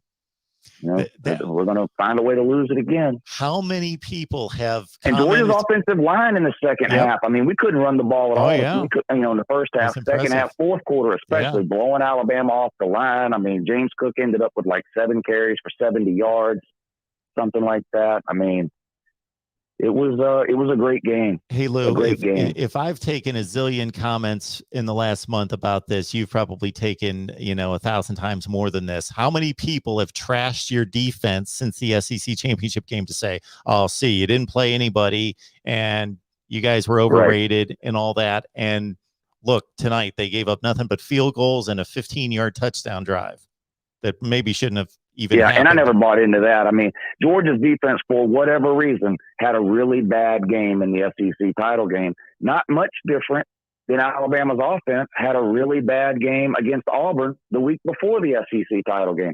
That didn't mean that Alabama's offense was terrible. They just had a really bad game against Auburn. And Georgia's defense had a really bad game against Alabama in the SEC title game. I was way more confident that the defense would play way better the second time than I was that somehow Stetson Bennett was going to come out and throw for 450 yards and win the game 45-40. I knew the defense would play a lot better. My question was just, can Stetson generate enough offense and enough points to win, whatever that number is going to end up being? And because we were able to hold them to field goals and bend not break type of thing, they were able to get it done. Yeah, wow. You're going to have fun it's a great with this day to one, be a I'm dog, sure. Mark. I bet. What an off season. What an off season it's going to be on YouTube. I'm so excited. I can't wait. Mark, I love you, brother. You're one of my favorite people on here. You as well, man. You do a great job. And I was thinking of you tonight watching this game. Yeah, I appreciate that. I'm gonna soak this one in for a while because I'm not delusional. I do not expect Georgia to win 6 of the next 12 national titles. You know, people always say Georgia thinks they're Alabama. I don't think we're Alabama. Georgia's going to have a step back next year. The top 15 players on our defense are gone. Top 2 running backs gone. George Pickens gone. A couple of linemen gone. Don't know who the quarterback's going to be. Georgia's going to take a step back next year. And, do I want to go another 40 years without winning a national title? No, but I'm not delusional. I don't think Georgia's winning half the national titles for the next 12 years like Alabama's done the last 12. I'm happy to win the one right now. Yeah. And we'll see where it goes from here. But, Mark, I love you, buddy. I'll talk to you again real soon. I appreciate it so much. Thanks so much for calling, man. The incomparable Uncle Lou. And I got to think everybody listening to me right now knows Uncle Lou's channel right here on YouTube. But if you don't, you are in for a good time. So check it out. Uncle Lou right here on YouTube. And I'm so glad that he called us. That was great.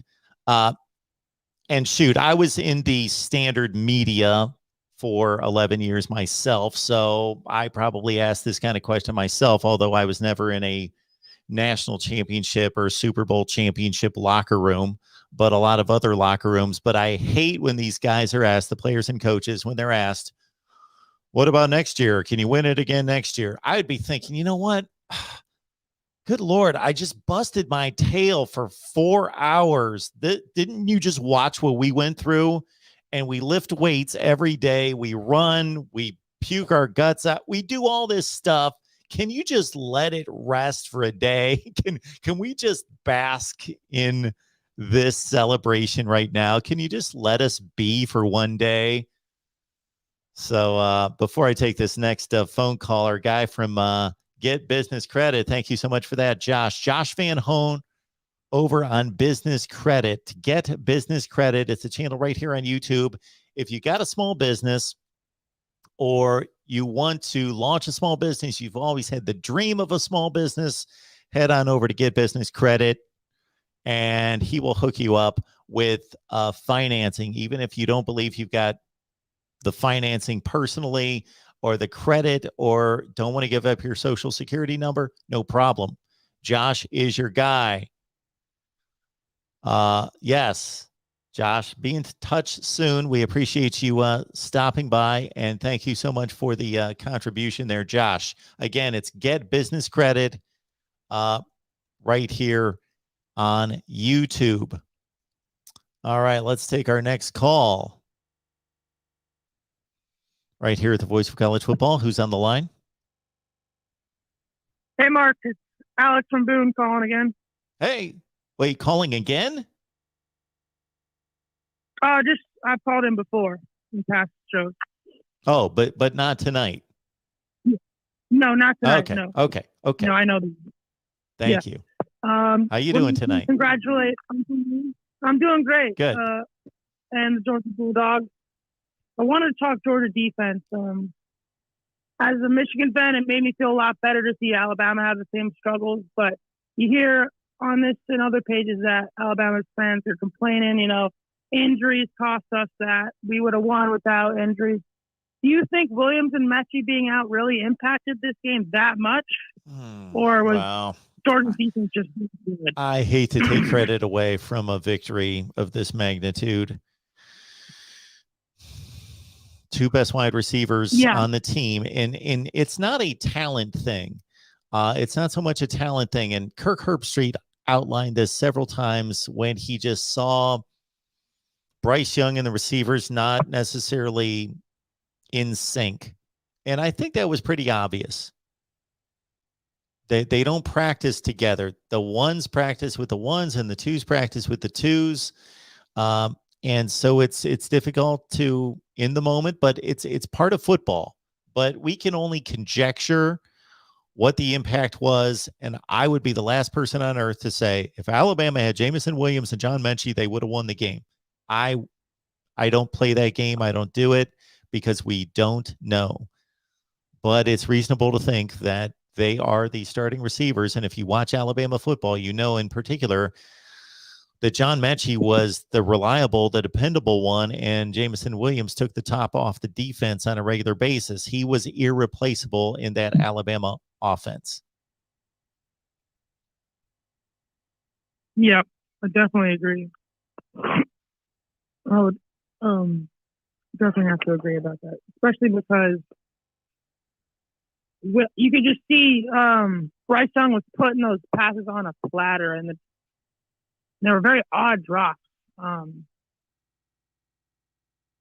What do you think about next year, JT Daniels versus Stetson Bennett? Do you think Stetson has done enough to earn the spot if he comes back? It's a great question, because every coach has a different philosophy on this. They can either line them up and say, hey, it's a new season. We have two talented players. We have two players that have proven to some degree that they can play the positions. So not just those two, but the entire, we're talking about a 5-star in Brock Vandergriff as well. And Gunnar Stockton has been signed. Carson Beck's, two of these guys at least are leaving the program. I don't think there's any question about that. At least two of those 5 are gone. So they're just going to leave.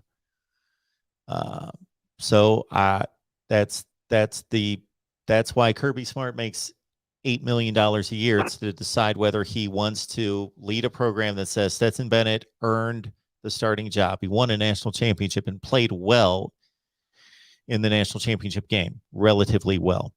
And so he earned it, and he's the guy. Or whether he wants to say, hey, the reason we got to the mountaintop was by competing for starting jobs at every position. Yep. And I really don't agree with it. I would Go ahead, I would tend to play it the second way. I would tend to be the coach that would say, hey, we cherish what we accomplished in 2021, and we thank Stetson Bennett for that. Absolutely. But he's going to have to go out and earn his job. And I'm going to select the best quarterback in August of 2022 to be the quarterback for that season. Yeah. And I think I've heard some people comparing this situation to like Jake Fromm and Justin Fields and not wanting to lose Justin Fields. It's weird how Stetson Bennett on paper should be nowhere near as good as Jake Fromm on all his measurables, but I think he's much superior. So it'll be interesting to follow that. Thanks for having my call, and have a great night, Mark. Hey, thank you. Appreciate the call. Have a good night.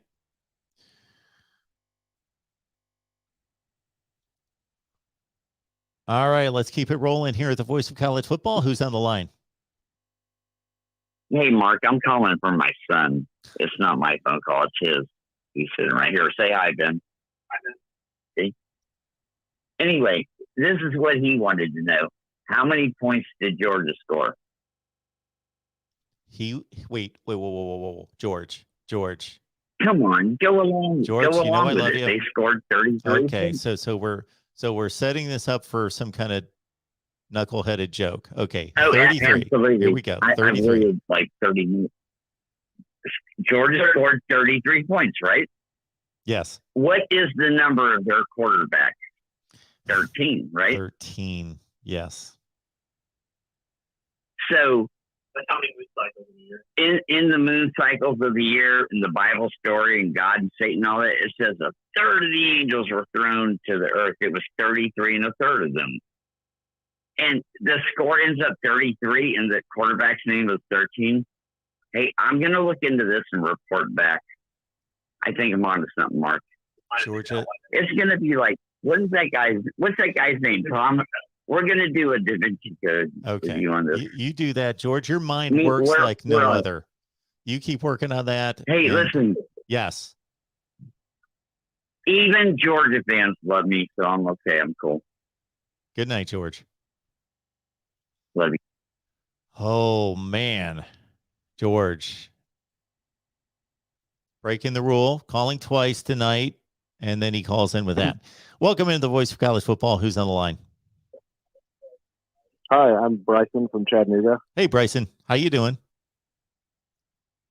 I am absolutely in a state of euphoria. Well, that's great to hear. I'm I glad had an you're amazing calling night. us. Yeah, I actually just had a short little story I wanted to share. So, back in 1980, when Herschel Walker took the Georgia Bulldogs to the national championship, my dad was on the field of that game. And this year, right before Christmas, he had a stroke, and we didn't know if we were going to still have him around for this year. And I asked, and I was like, we didn't know. So the one thing I wanted for Christmas is to watch the Georgia Bulldogs win a national championship with my dad. And I was just so thankful that I got to do that tonight. And then the way that it happened, it was just, it is completely surreal. Wow. I was in the fetal position on the floor crying, and my dad's blood pressure went up a lot. We checked it right after we won the game. But hopefully he'll start to recover and we can continue to try to figure out what's wrong. But anyways, this whole Stetson Bennett thing has just been wild. I was a doubter from day one. And the whole season I was just screaming, put JT Daniels in. He's going to be better. And I think he proved a lot of people wrong tonight. Not in the most, exaggerated way, but he definitely did what he had to do to get us over the line. And a lot of people are kind of down on the rest of our team, looking forward to next year, saying that we're probably not going to be as good. But I have some hope. We have some real freshman talent in there, in guys like Keely Ringo, and I'm excited. Well, regardless of what happens next year, I certainly would bask in what's going on right now and just bask in your championship. And I hope and pray. And when I say pray, I mean that literally will be for your father there. So I hope everything's good with him. And I'm glad that he got to experience this national championship with you. So yes, just congratulations. And this is far from over. Now, I am not predicting any more national championships for Georgia, but I'm not discounting them in any such way. This doesn't need to end. Now, to make it all the way there, I would be shocked if they are not in serious contention for national championships in the next few years, because it's obvious they're loaded. Kirby Smart has busted his tail to build what is arguably the best football program in the country. And I think that they have a rightful place to say that. I would still give Alabama the nod for the obvious longevity of it, but they're going to be in the hunt year in, year out. Now, to actually close the deal takes I don't want to say a little bit of luck, but you got to have other things come together besides just the talent. And we've seen other situations. I look at Ohio State as being one several years ago that you think they're going to win a bunch of national championships and they just win the one, or Florida State and others. So I don't know if they'll win anymore, but hey, if somebody held a gun to my head right now, I'm going the route of Georgia winning more national championships rather than this being the end of the line. But even if it is, cherish this one. Oh yeah, absolutely. The one thing that I just noticed, which has kind of been a trend in our program for the last, basically since I've been alive, is that we've had coaches and players that have gotten right to the end and then just couldn't get over the hump. That was something that Mark Richt definitely did, and I think this was Kirby's proverbial hump that he had to get over, and I think he got over it. And I think it's going to be a great stepping stool into the next chapter for the program. Anyways, good night. Go Dogs. Thanks for talking to me. Appreciate that so much. Thank you.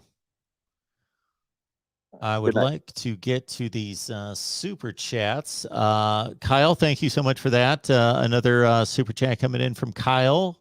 You know we love you, Kyle. Thank you so much for being here. And I got to tell you, Kyle, I've dipped into the crypto market to a certain extent. So maybe in addition to the super chats, you could give me a few wink. You could give me a few tips. Let's work on that, Kyle. Get business credit. Josh, thank you so much for being here. And yes, I did not. I'm way behind in the chat as usual, because I really don't like moving ahead to where I am in the chat, because then I skip like 1,000 comments that way. So I'm always behind. So I was not in any way avoiding anybody or not wanting to honor these super chats, because we always, more than anything, want to honor the super chats coming in. So I'm finally almost catching up here. So Josh, get business credit. Back to my question. CJ being so young, do you agree his next few years could be a rare quarterback once he finds his ground? Well, I think the display, as I stated a few minutes ago in the Rose Bowl, was one of the better quarterbacking shows you're going to see in regards to not the yardage, throw the statistics away. They were the result of the passes he was throwing, which were NFL caliber throws with the game on the line. So it was mighty impressive, and he gets better and better. And what they talked about, and we've heard from various sources, is that with him, it's more about that he's become a leader. He's growing into himself. He's kind of a sensitive kid. And I say that not in a derogatory kind of way, but not necessarily that being the best trait on the football field is being a leader of the team and worrying a little bit too much about what others think. And he's getting past that. And therefore, he's becoming a much more confident, thick-skinned individual, in addition to the physical talent that, again, was on display in the Rose Bowl, unlike any other game that he's played. And not just looking at the stats, looking at the throws.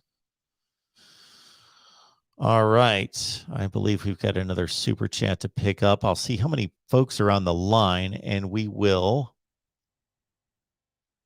Kyle, thank you so much for that. Appreciate it so much. And again, Kyle, let's get together on the crypto sometime. Let's do that. Let's see. Where are we? Let me pick up this other super chat before we get to the next call. Let me see if I can find it.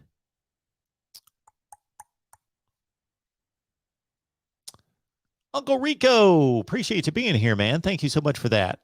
Kyle Pickett is guilt-tripping people for not donating enough. So here is 10. Now my dog won't have food for the week. Go dogs.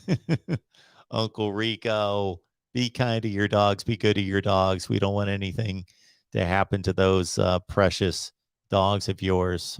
Would like to know what kind of dogs you have. My son is a dog trainer, and he's a good one. Welcome into the Voice of College Football. Who's on the line? Jerry W. Jerry. Yeah. What's going on? Well, I just got done watching the game like you did, and just on a real high. I thought it was a really good game. I'm a Kentucky fan. I love the SEC. So I really didn't care who won. I just wanted to see a good game. And I think it was a very good game. And I want to congratulate the Georgia Bulldogs. There's a lot of people in the chat making excuses and, criticizing, being a sore loser.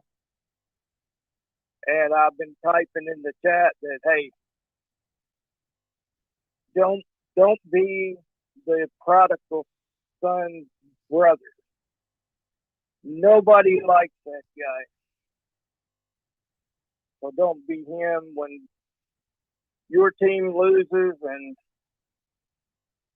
you can just be gracious and congratulate the other team. And, we'll see you next year. See what happens then. But you have to understand that school that beat you, they have really passionate fans about their team, just like we do about our team. So be happy for them when they win and congratulate them.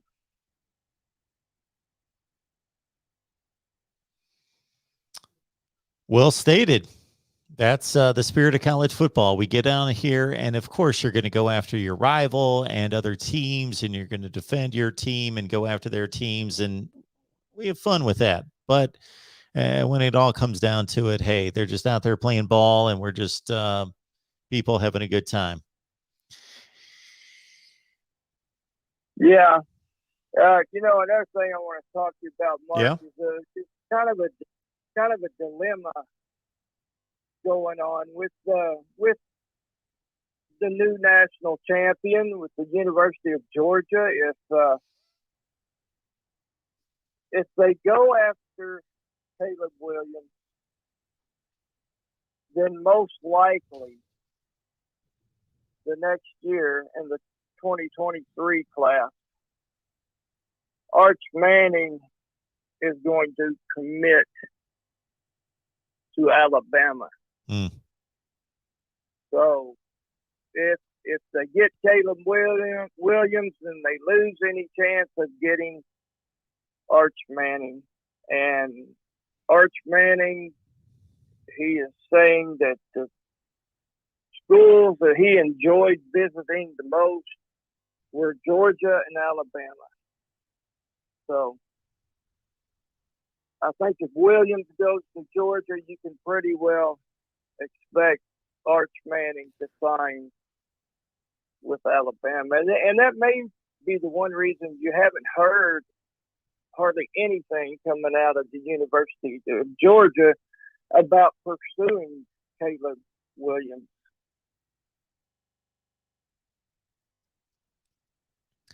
Well, if everything you're stating is accurate, then if I'm Kirby Smart, I'm good with my quarterback room right now. I'm probably going to lose 2 of the 5, but I'm still good with that quarterback room because it's as good as any in the country. And I'd rather have Arch Manning sign in 2023 than have Caleb Williams now. Okay. Is that because you think Arch is that good, or you just don't think Caleb is that good? Well, I think Caleb Williams is a tremendous player, and he's proven to be good to a certain extent. I think the ceiling on Arch Manning is greater from what I understand. I've not watched him play, but I'm just going by what other people say about him, people that know football. And also that I just think that their quarterback room's in a place that they don't need to continue to. It seems ridiculous because my advice to most programs is to stockpile the quarterback room because you're going to lose a few of them. So the strategy that you've got to have at this point is to stockpile them. But for Georgia, my goodness, it's not needed. It's not necessary. I don't know if he's going to be the best quarterback on their team.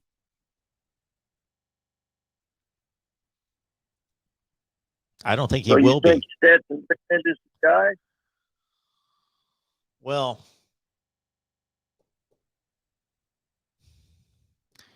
they are going to be just as good. They're going to be just as talented next year as they are this year. I'd have to go through and see who they're going to lose to the NFL draft and try to make that assessment of how good they're going to be. But, Stetson Bennett proved it this year. Now he's got supreme confidence, not that he didn't have it before. So he's proven he can win a national championship with the right situation. I'm not saying he can carry a team to a national championship. He's not Cam Newton, but this is the difference in my opinion between assessing the quarterback situation for any team today versus before NIL is that, in the transfer portal, is that a coaching staff would have an idea of what their plan was for the next, let's say, 3 years, because they'd say, okay, our sophomore starting quarterback just had a really good season. We project he's going to be around for at least another year, if not 2 years, and he's the starter for the next year or two. He may be good enough to leave early for the NFL draft. Okay, we're good there. Our backup just finished up his redshirt freshman year. He's developing really well. We got him in line to start 2 years from now, and then we got a third, and they could plan. But the way things are happening now with guys jumping in the transfer portal, the best plan is just to grab as many talented players as you can and just assume that if you over recruit, that a couple are going to leave, but that's okay because you got 2 or 3 other ones. Mm-hmm. Yeah, I watched the game on ESPN when Vandergrift played against Gunnar Stockton. Yep. And those Stockton is a year younger than Vandergrift. They beat Stockton's team. Both quarterbacks played well in that high school game last year. And I thought Vandergrift looked good in the Georgia spring game when he got to play a little bit. Yep. I don't think any of them are up to the level of Caleb Williams, though. Okay. All right. Yeah, I haven't seen him play. I have not seen him play. I've seen Caleb Williams play. I've also heard that Caleb Williams and some other quarterbacks are afraid to go to Georgia because of the way that they did Justin Fields. Yeah. That is still working against Georgia when it comes to getting elite quarterbacks. Well, it hasn't been an issue in getting a couple 5 stars that are in the room right now. Well, I appreciate the call, sir.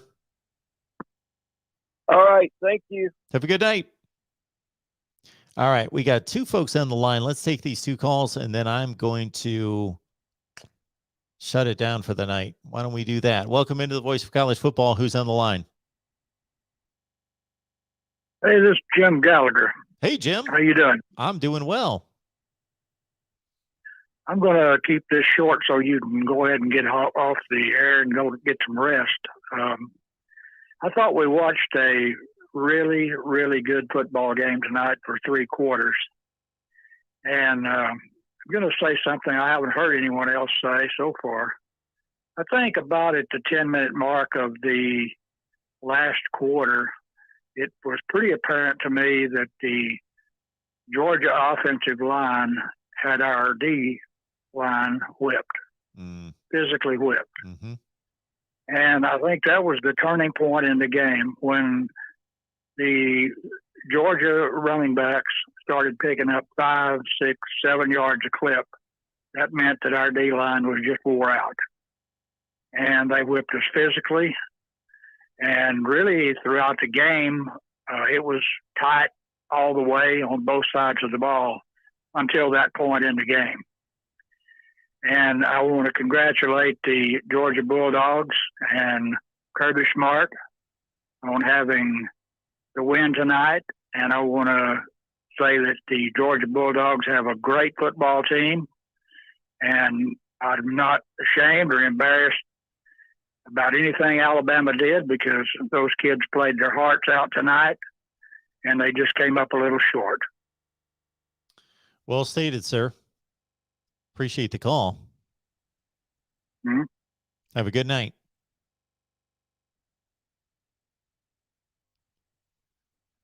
All right. I guess we'll take 2 more calls here at the Voice of College Football. Who's on the line?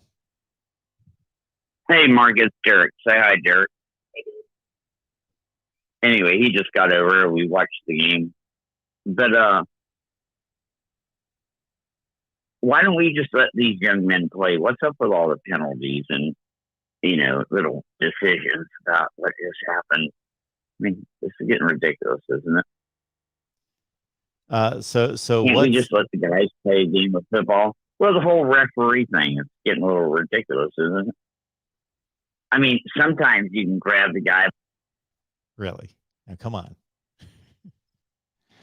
Unfortunately, that call got cut off. I don't know what happened there. Welcome into the Voice of College Football. Who's on the line? Hey, Mark, it's Michael. How you doing, sir? Michael, what's going on?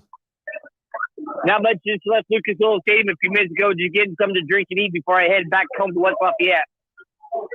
Okay.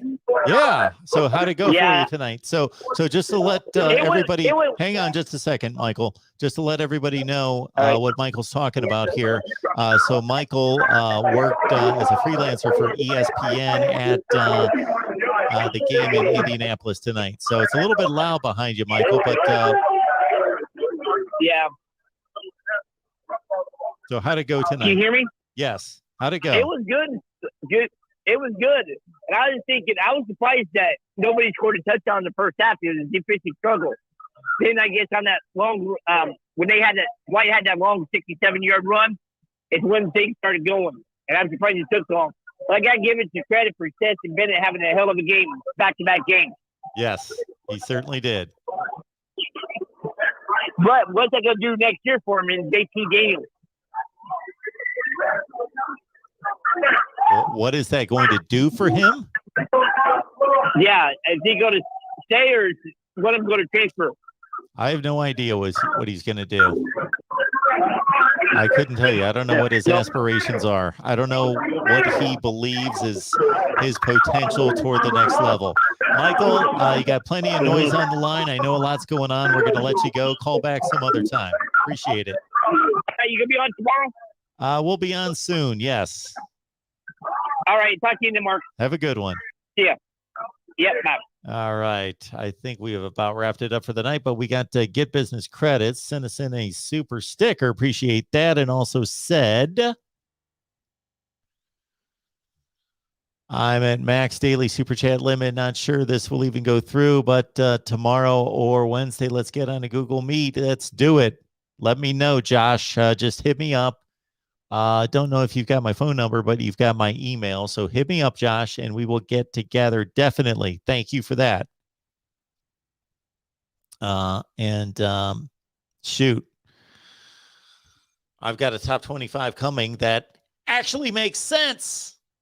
So we've got our final top 25 coming out tomorrow. And then besides that, Miami at 115. Man, I got a request from, I think it was Willie, who said you should put up a graphic that has all your live shows. And so we will start getting that on the line for everyone. So tomorrow, that means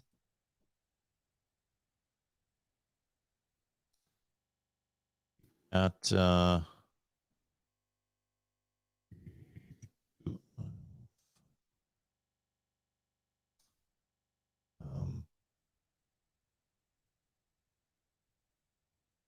we go. That's what we got going tomorrow. 1:15 Eastern Time on the Miami channel. Hurricanes live. 5:30 Eastern Time, 4:30 there in Iowa City. Hawkeyes live on the Iowa channel. And then at 7 o'clock Eastern Time on the Nebraska channel, Huskers live right here at the Voice of College Football. So probably not a call-in show tomorrow. I've got to release my top 25. That actually makes sense. And I'm going to release my 1 through 130 rankings. I'm going to rank every team in college football 1 through 130. And then we've got a ton of content that is coming your way to set you up for the offseason and for 2022.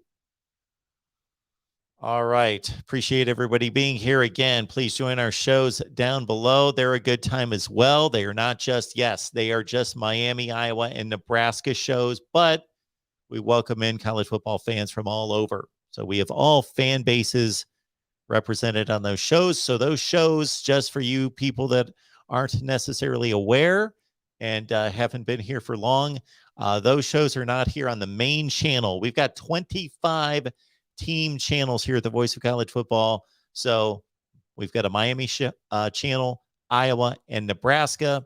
So please join us there. Dave says it best here to close us out. Go Dogs. Georgia and Georgia fans, it's your night.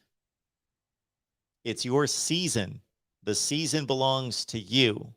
You are the best team in college football. You were the best team in college football from opening night all the way through. You took a shot. You had a bump in the road. You avenged the loss convincingly in the fourth quarter. congratulations to you and Georgia. 1980, let it never be mentioned again unless we're talking about Jimmy Carter and Ronald Reagan. Georgia fans, celebrate, embrace it, cherish it, and let it bask over you. And we will see you next time here at the Voice of College Football. And I so appreciate, I hope all of you know it, not just the financial contributions, but everybody who commented, who liked, who called in. Please hit the like button. It means so much to the YouTube analytics. They like to see that like button smashed over and over and over and over and over and over. So please do that on your way out and let people know that we're here at the Voice of College Football. Now that we're in the off season, we don't stop. We don't take a break. We're here all the time talking college football with you. So we will see you next time.